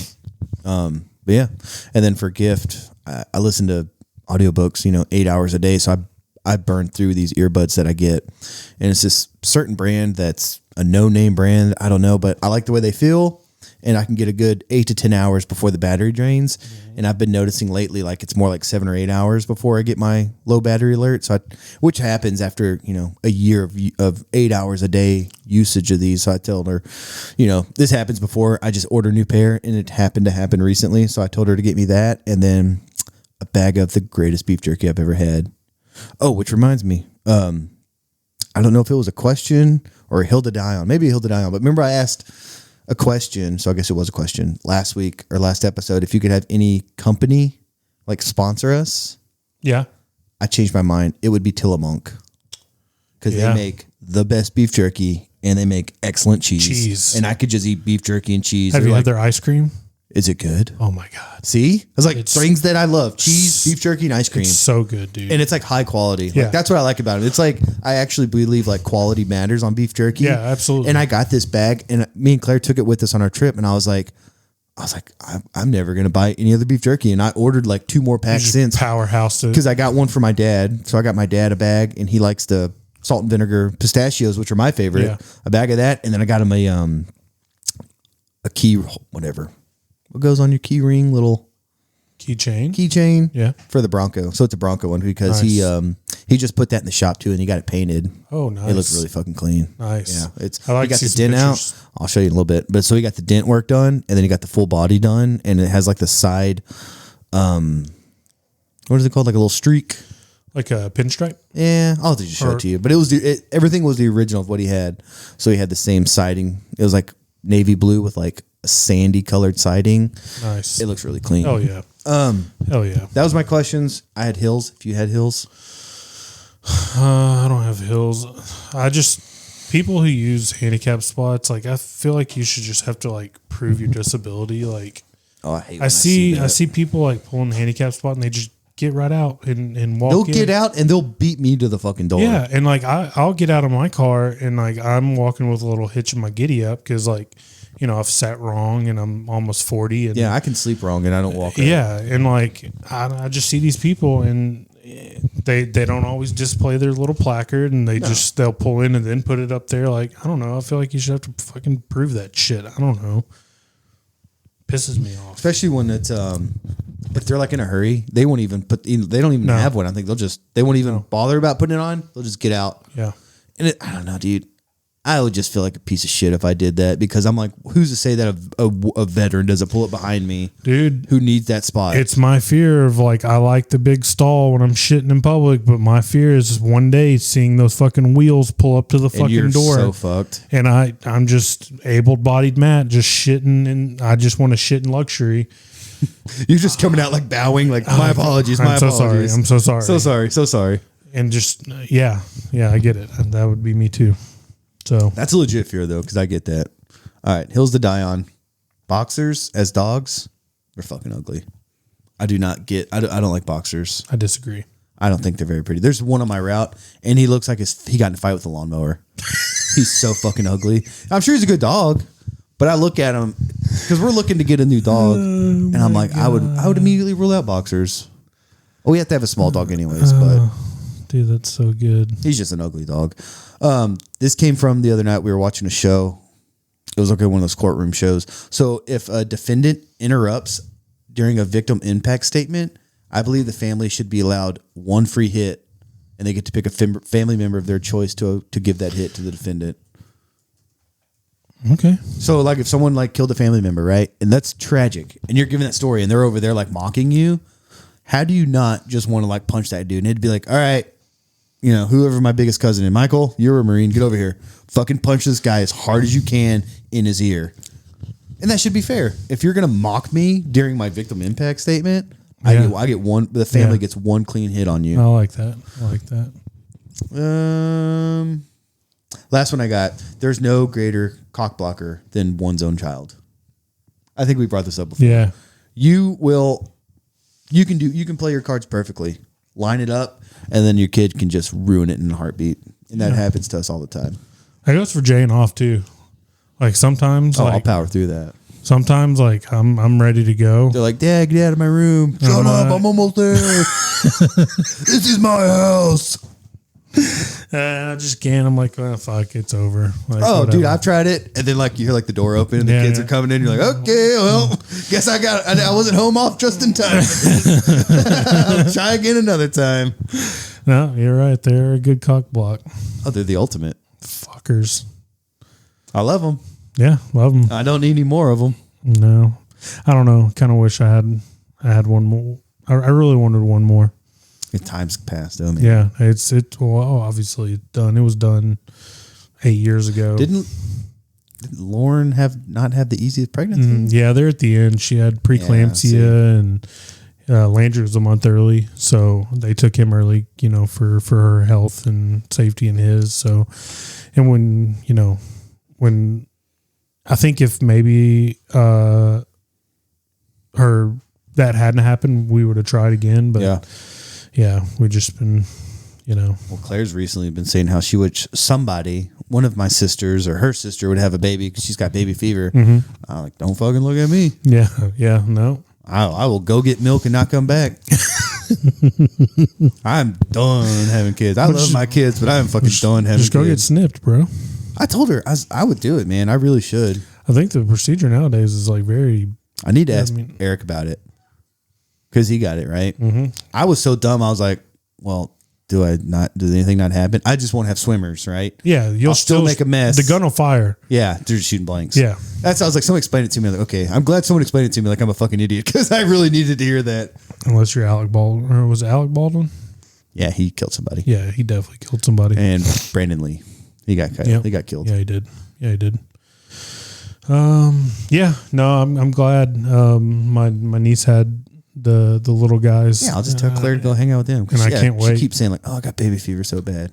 Well, and it's weird because like better get a fucking prescription. I feel like nowadays as a man you can't say like I love kids or I like babies because people have ruined that for us in our day and time. But I really do love babies and I love kids. Like I love the little babies. See, I hate little babies. I like the little babies. Ugh, they're the worst. No, they're so pure and innocent. And okay, pause. Now it's getting creepy. Is it? I'm just kidding. See, it's the way you said they're so pure and innocent. They are. They're pure and innocent. But you're talking about baby. I get it. We're not like 12-year-olds. No, by then they're fucking shit asses. Okay. Terminology, bro. I get what you're saying though, and I don't like babies. I despise babies. I like when they're about. I despise babies. I do because what do you get out of it? If you drop a baby, you're the guy who dropped the baby. You get nothing out of it. They're resilient. They'll bounce back. But anyways, once they get old enough, and they can actually hold their head up and they can watch wrestling with you, it changes. You just want a wrestling buddy? Yeah, and then that's how me and Owen get down every day. Yeah, he just wants to fight in bed. Yeah, until somebody gets hurt and then we got to stop. Ellie comes in trying to throw a flying elbow with her cast. Oh, and she's about to have a weapon too. So I told her, I said, thing's lethal. Yeah, you can really hurt somebody with that thing. All right, let me see if I got any TikToks that were interesting. Let me see if this will play first. Let's back that down just a tad because I don't know how this is going to be. All right, about 2/3. Hey, what? Okay, so the title of this TikTok is the title of this TikTok is "Raccoon with Meth Pipe Found in Driver's Seat." So in Florida, I'm gonna play this. Oh. Hey. What? I should not come here. Hello? The raccoon has her meth pipe. Is that a cop? That's a cop laughing. He's just having a great time. He's playing with the meth pipe. That lady is 85 years old. No, don't reach for it. That's her mom. That's her daughter. I don't want him to have that. That's why I'm going to do it. Okay. Hey, buddy. She's talking to it. It's okay. Okay, you're on Arlington. He'll be here in 2 minutes. I'm right across from my house. Is that what that A few minutes? Yeah. Okay. This is what she's smoking meth in. Okay. The raccoon's playing with her meth pipe. He's so giddy about it. Wouldn't you be? Oh, there's no way. I mean, he's trying to smoke it. All right. He's literally has this meth pipe in his mouth. Yeah. All right. Enough fun and games. Enough fun. Holy hell. Huh? Oh. Yeah, he's on his way here. Keep an eye. She was trying to take the meth pipe out of the car. Just keep an eye on her real quick. So we're about done. So I don't know where that was, but that would be a good user profile picture Right, well, if you could screenshot that raccoon gave you away. raccoon. Oh, no. Was that her pet raccoon? I swear to God, it's not mine. You can test me. Ma'am, it was in the driver's seat. The raccoon literally was playing with it. It was in the driver's seat. It was in a sheets bag in the driver's seat. A sheets bag. In the driver's seat. Yes. So you are being charged. Wait a minute, That is a pink a bag? Looney Tunes moment right red there. sheets bag. what if I told you that was Canada? Oh, really? Yeah, that was Canada. I am a little surprised by that, but I don't know. I saved these a while back, so I don't know what this one's gonna be. We're just gonna go with it. It's got 775,000 views. Watch this video from 25 years ago that predicts what the future will look like and tell me it's not eerie. I think it's just going to get weirder and weirder and weirder, and finally it's going to be so weird that people are going to have to talk about how weird it is. I look for the invention of artificial life, the cloning of human beings, possible contact with extraterrestrials, possible human immortality, and at the same time. So this was from 25 years ago. So I just thought that was interesting. You can go ahead and play it. Appalling acts of brutality, genocide, race baiting, homophobia, famine, starvation. The mushroom said to me once, it said, "This is what it's like when a species prepares to depart for the stars. You don't depart for the stars under calm and orderly conditions. It's a fire in a madhouse." And that's what we have, the fire in the madhouse at the end of time. This is what it's like when a species prepares to move on to the next dimension. If you don't know who Terrence... Well, that was in the year 2000. I think he's awesome. And he's right. I mean, it's gotten weird to the point to where now we're talking about like timelines being thrown off, and we're living in a different timeline. And than we were pre whatever year, and race baiting and race baiting's huge. You see everything going on now in LA, and it just seems like the whole world is on fire at all times. Yeah, it fucking sucks, man. Not gonna lie, being an adult right now fucking sucks. I think I've told you this, or we've talked about this before, but like I saw like a meme or something that said like we're getting tired of like living through once in a lifetime events. Oh yeah, because like on our fifth one. Yeah, we're like on our fifth or sixth one. Mm-hmm. It just seems like the world's on fire all the time, like just one thing after another. But this guy 25 years ago, boomers have had control for like 40 years, and now they're losing it, and so they're just kind of like letting everything go with them. Well, they're every safety net that was invented by the government to like hold order in place, they're just like cutting it. Any kind of law or any kind of benefit program that was for people of need, they're like, fuck it, they can survive on their own. Yeah, they're just lighting fire to everything. And they're like, oh, global warming, fuck it, I'm not going to be here, deregulate everything. They're just letting it burn. I mean, you can look, there's a reason why it's happening, is because people at top just said, fuck it, I'm leaving in 20 years, what do I care? At what point do we just not, we just don't just stand up? Like, I mean, that's what they're trying to do. What happens if 300 million of us just go to Washington, or, the 20, we'll say the 18 million adults, let's say there's 18 million adults in Texas. We go to Austin. Yeah. I'm not saying riot or insurrection or anything, but like, when are we just going to stand up and just have enough? Yeah, like, an insurrection, the president will pardon you.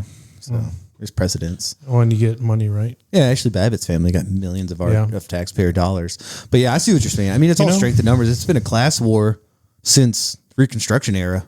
But people have been so blinded by shit like race baiting and transphobic and, immigrants, that they're not seeing like that we're all just getting bitch slapped by the same 100 people. That's why I don't get into the politics thing, is because it shouldn't be right and left. It should be us versus the people versus the government.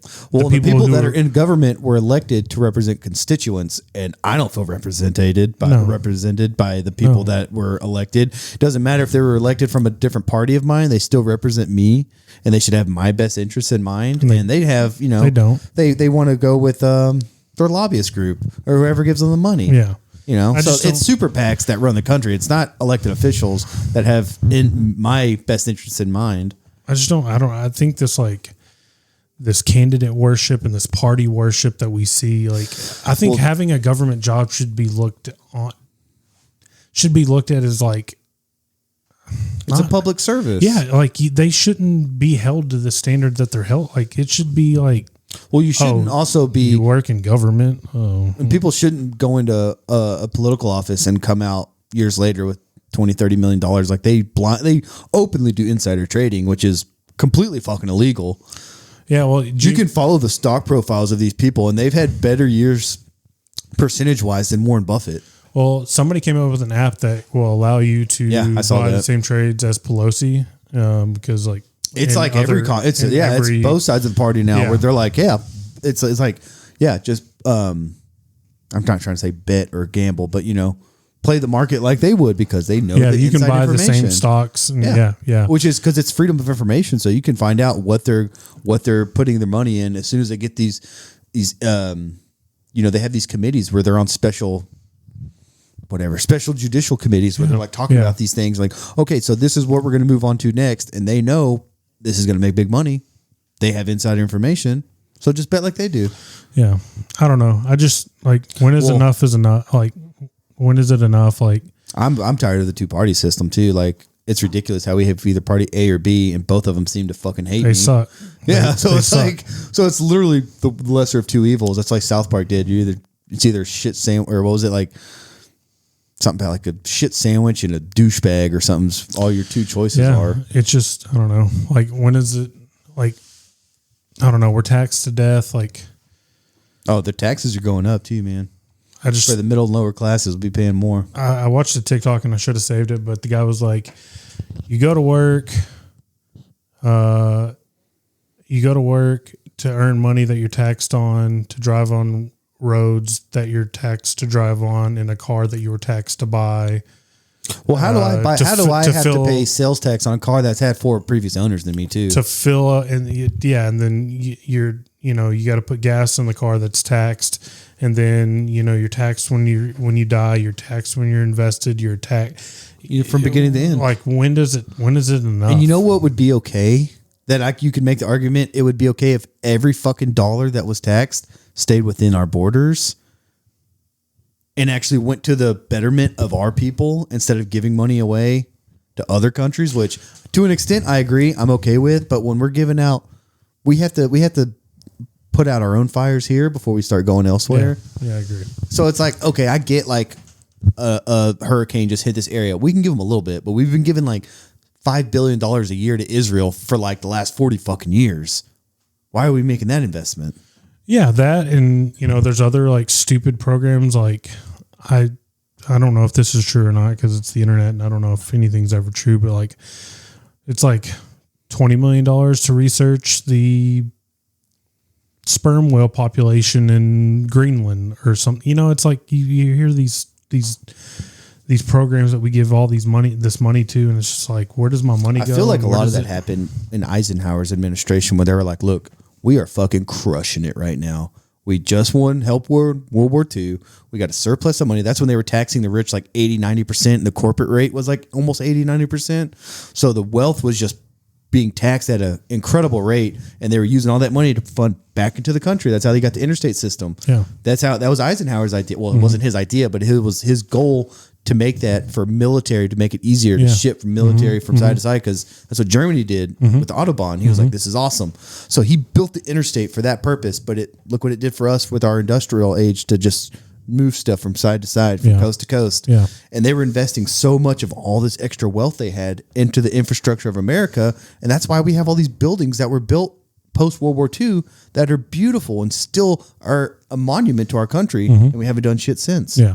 Then we really started to restrict our spending for American infrastructure, and we started being a global leader and giving out our money to other people. Yeah. So being taxed sucked, but at least we could be like, well, maybe if I had free healthcare, it would be worth it. Yeah. Maybe if I could not have to pay for my kid to go to daycare and it costs an arm and a fucking leg. Yeah. If we had universal healthcare, universal childcare. Yeah. Okay. And there's that's government overreach. Well, look, a woman doesn't have right over her own body anymore. So what the fuck are we talking about government overreach? They just arrested a senator, threw him to the ground for asking a question. Yeah. They arrested a fucking sitting senator when he was asking questions about the immigration process, about how this is going. So don't talk to me about government overreach. Like, let me go to fucking college. Let my kid go to free schools. Let me have free lunches. That's the government overreach that I want. All right. But anyways, American politics fucking sucks. This one, it's kind of right up our alley. Yeah. It's got 4.9 million views. Okay. So I'm going to go ahead and play this for you. Okay, this one's a weird one. Trigger warning for some of you. There's a TikTok account called Wiggins World. Family sold all their possessions, moved off grid to the deserts of Arizona, and they found something out in the desert. I'm just going to let the video roll. Let me know what you guys think about this, and have you guys ever come across something like this? Pretty scary. Take a look. Well, now I'm recording right to TikTok because shit is getting real now. So we're off north of our property a little bit, and we were looking for places that naturally hold water, and we found this little pond that's north of an arroyo, and this thing is filled with kids' backpacks. Filled with backpacks. And there's a mound here, and there's a bunch of signs. There's more of, backpacks. Wildlife activity, if you dig down, it's there's backpacks. There's little kids' backpacks here. Don't be too loud. There are kids' fucking backpacks here. I'm armed, but we found a place out in the middle of the desert north of our property that has bones and boots and all sorts of shit. Kids' backpacks. Yeah. This is getting really, really weird. So yeah, you can pretty much, I don't know, the timeline at the bottom, I don't know how much is left, but a third. Yeah, it goes on for a while, Something smells like but sweet. No. yeah, they I followed up on this, and they eventually it's essentially like a killing field. Like, God damn. they found a bunch of human remains in fucking kids' backpacks and clothes and shoes and shit. And they're living out there. Yeah, it's like right north of their property. I immediately was thinking like the hills have eyes, but I guess Yeah. that was more like in Nevada where they were doing those nuclear testing. Yeah, yeah. And then there was another one, and I should have been saving them, but I didn't. But there's this guy who has a TikTok account, and he does a bunch of videos about the dark web, just like different sites and weird shit you can find on the dark web. Well, he found this website on the dark web, and it was called like the Shoe Man or something like that. But easy to do. it was like where you could buy like all these different weird pairs of shoes From dead people? Pretty sure they're dead people. So How he the fuck made he get them? he bought them off the dark web. So he's reselling. So he bought a pair for like $140 something, and it's like a 6-part series. So he gets the boot, shows him finding the site. The next video shows him buying the boots because they were his size. The next video shows him getting the boots, and there's what looks like blood on the boots. The next video shows him getting a luminol test, testing positive for luminol, or for blood. And then in the heel of the boot, or stuffed down in the boot, was a VHS tape. And he had to go buy a VHS player, and he pops the VHS in, and it says something about the watcher, everything comes at a price. And it's like all these random clips of like, just like, I don't know how to describe it. And then in the heel of the boot was a GPS tracker.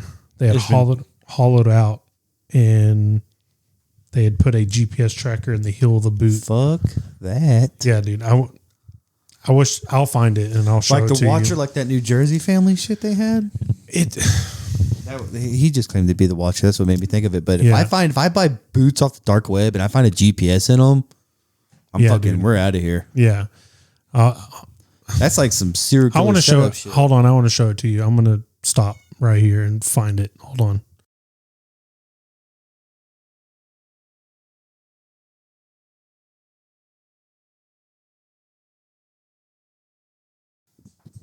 All right. So, yeah. So I just showed you that little series that he made.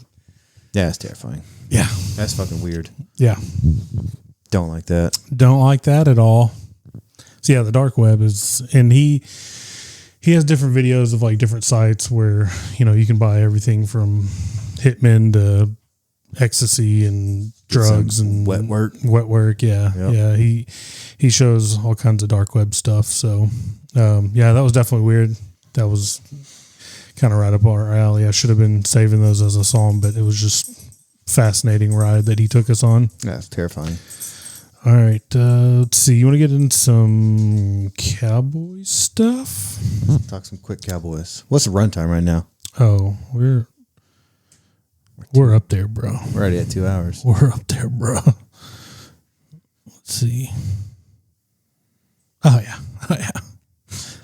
Oh, yeah. All right. We thought this was going to be such a short episode. All right. All right. Well, you start throwing in nostalgia, and it goes right out the window, dude. I'm such a slut for nostalgia, too. All right. 2025 schedule has been released. Okay. We're going to go. I'm going to get my wins and loss sheet. Will you keep mine for me? All right, week 1. We open the season Thursday night at Philly against the defending Super Bowl champs. That's a loss. That's a loss. All right. Week 2, at home to the Giants. Win. That's a dub. Week 3 at Chicago. That's a dub. Week 4, at home to Green Bay.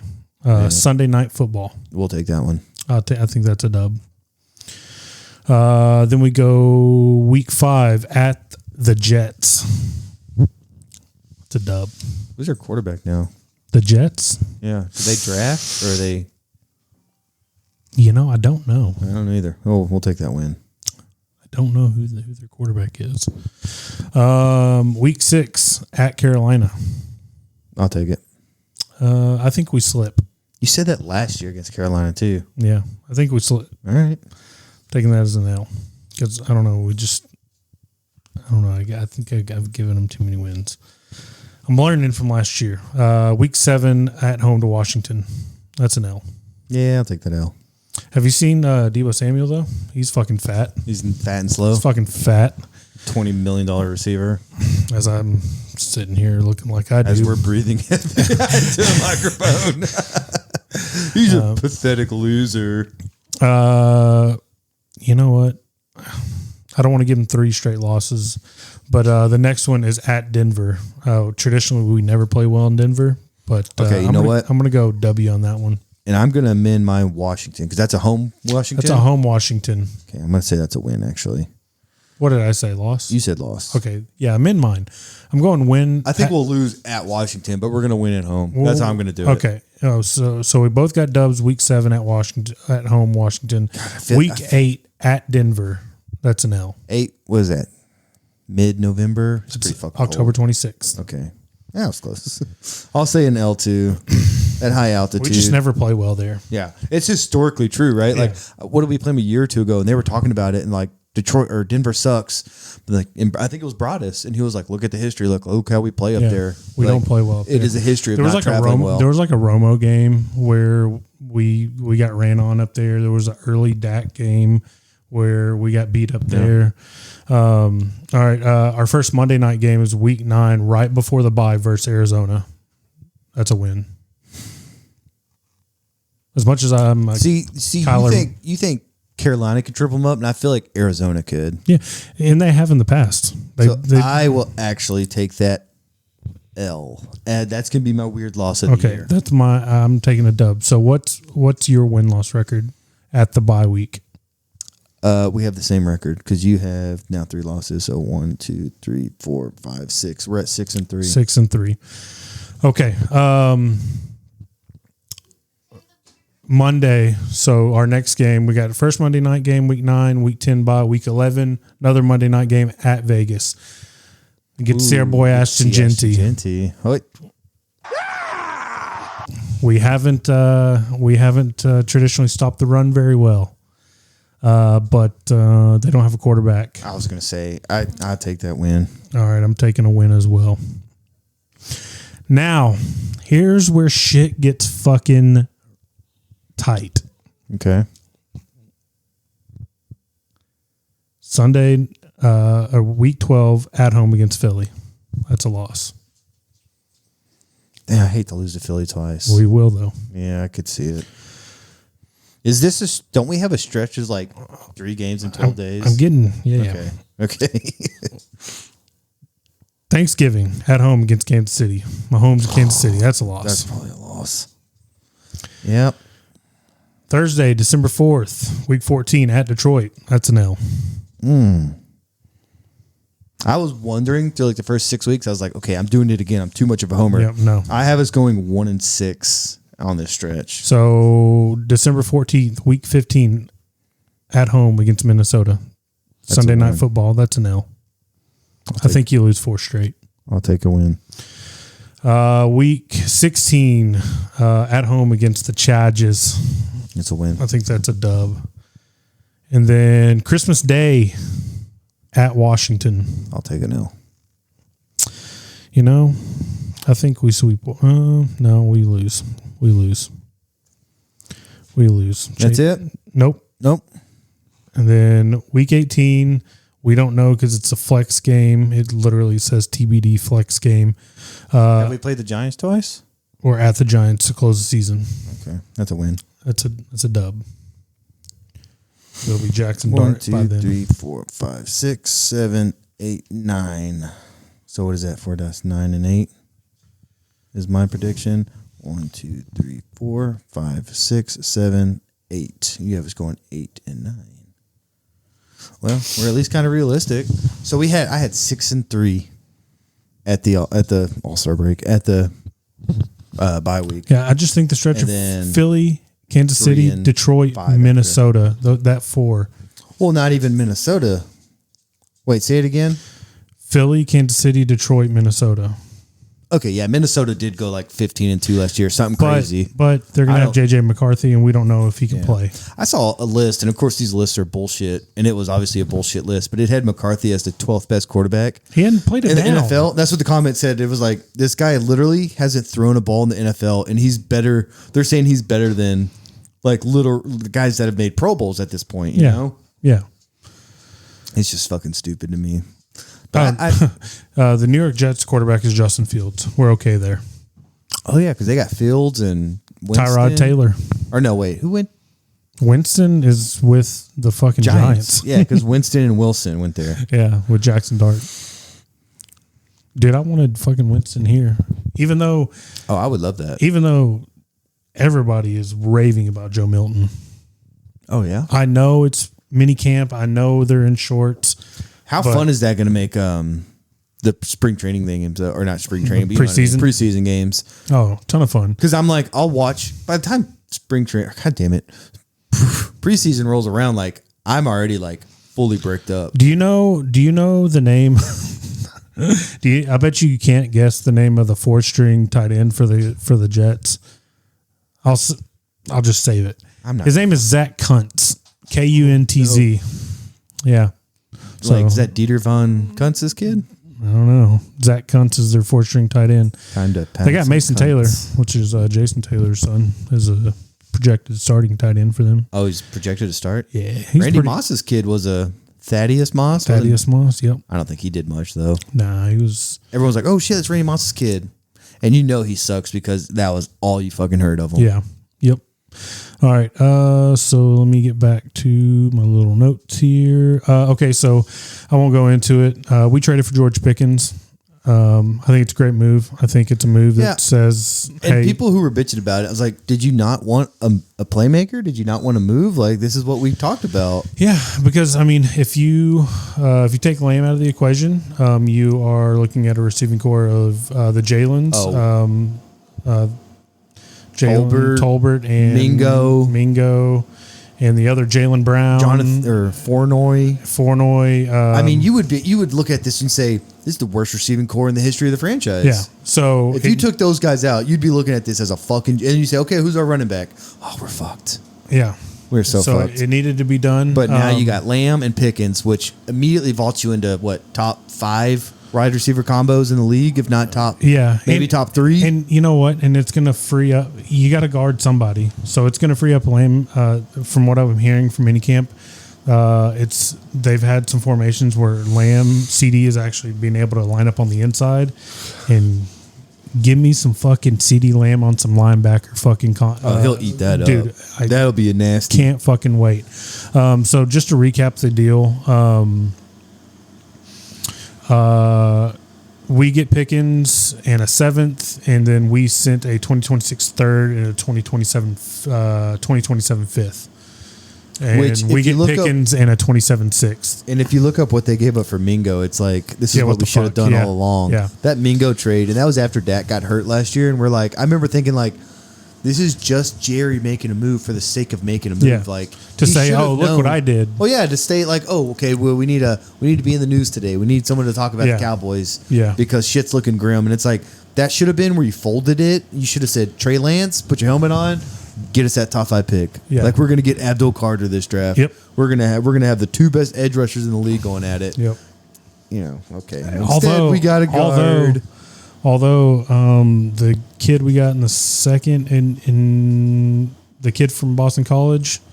Oh yeah, the edge. Rave reviews. I mean, they said I have a feeling this is going to be looked upon as a solid, like, foundational draft.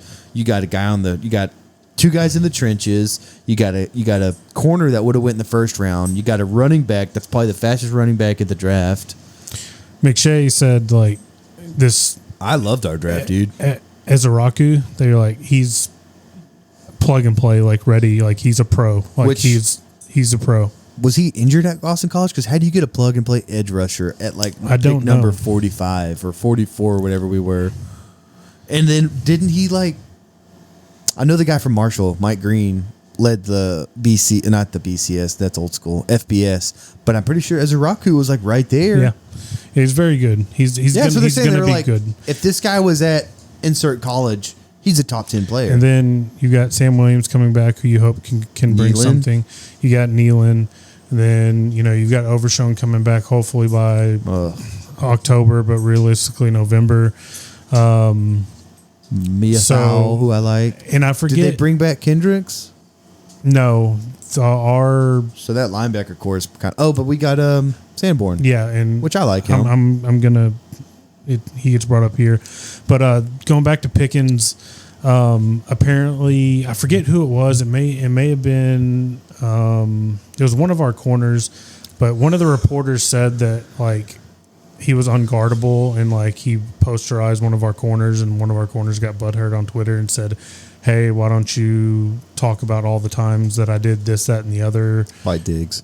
It wasn't Diggs. I was like, this Diggs would say. It was, I forget who it was, but apparently he was unstoppable the other day in practice and was making, like, one-handed catches, and he was routing up everybody and couldn't be covered. Nasty. All right, so this is from A to Z Sports. It says the headline is, we didn't learn much from Dallas Cowboys mandatory minicamp, but here are 5 things, big things that we did.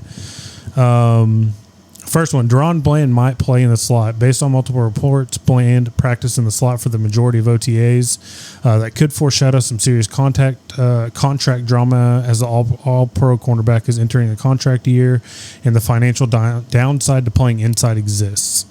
We'll see what it looks like when training camp starts once players such as Siobhan Royal Jr. and Kalen Carson are healthy and ready to go, but it looks like Eberflus is looking to move Bland inside where he started his career.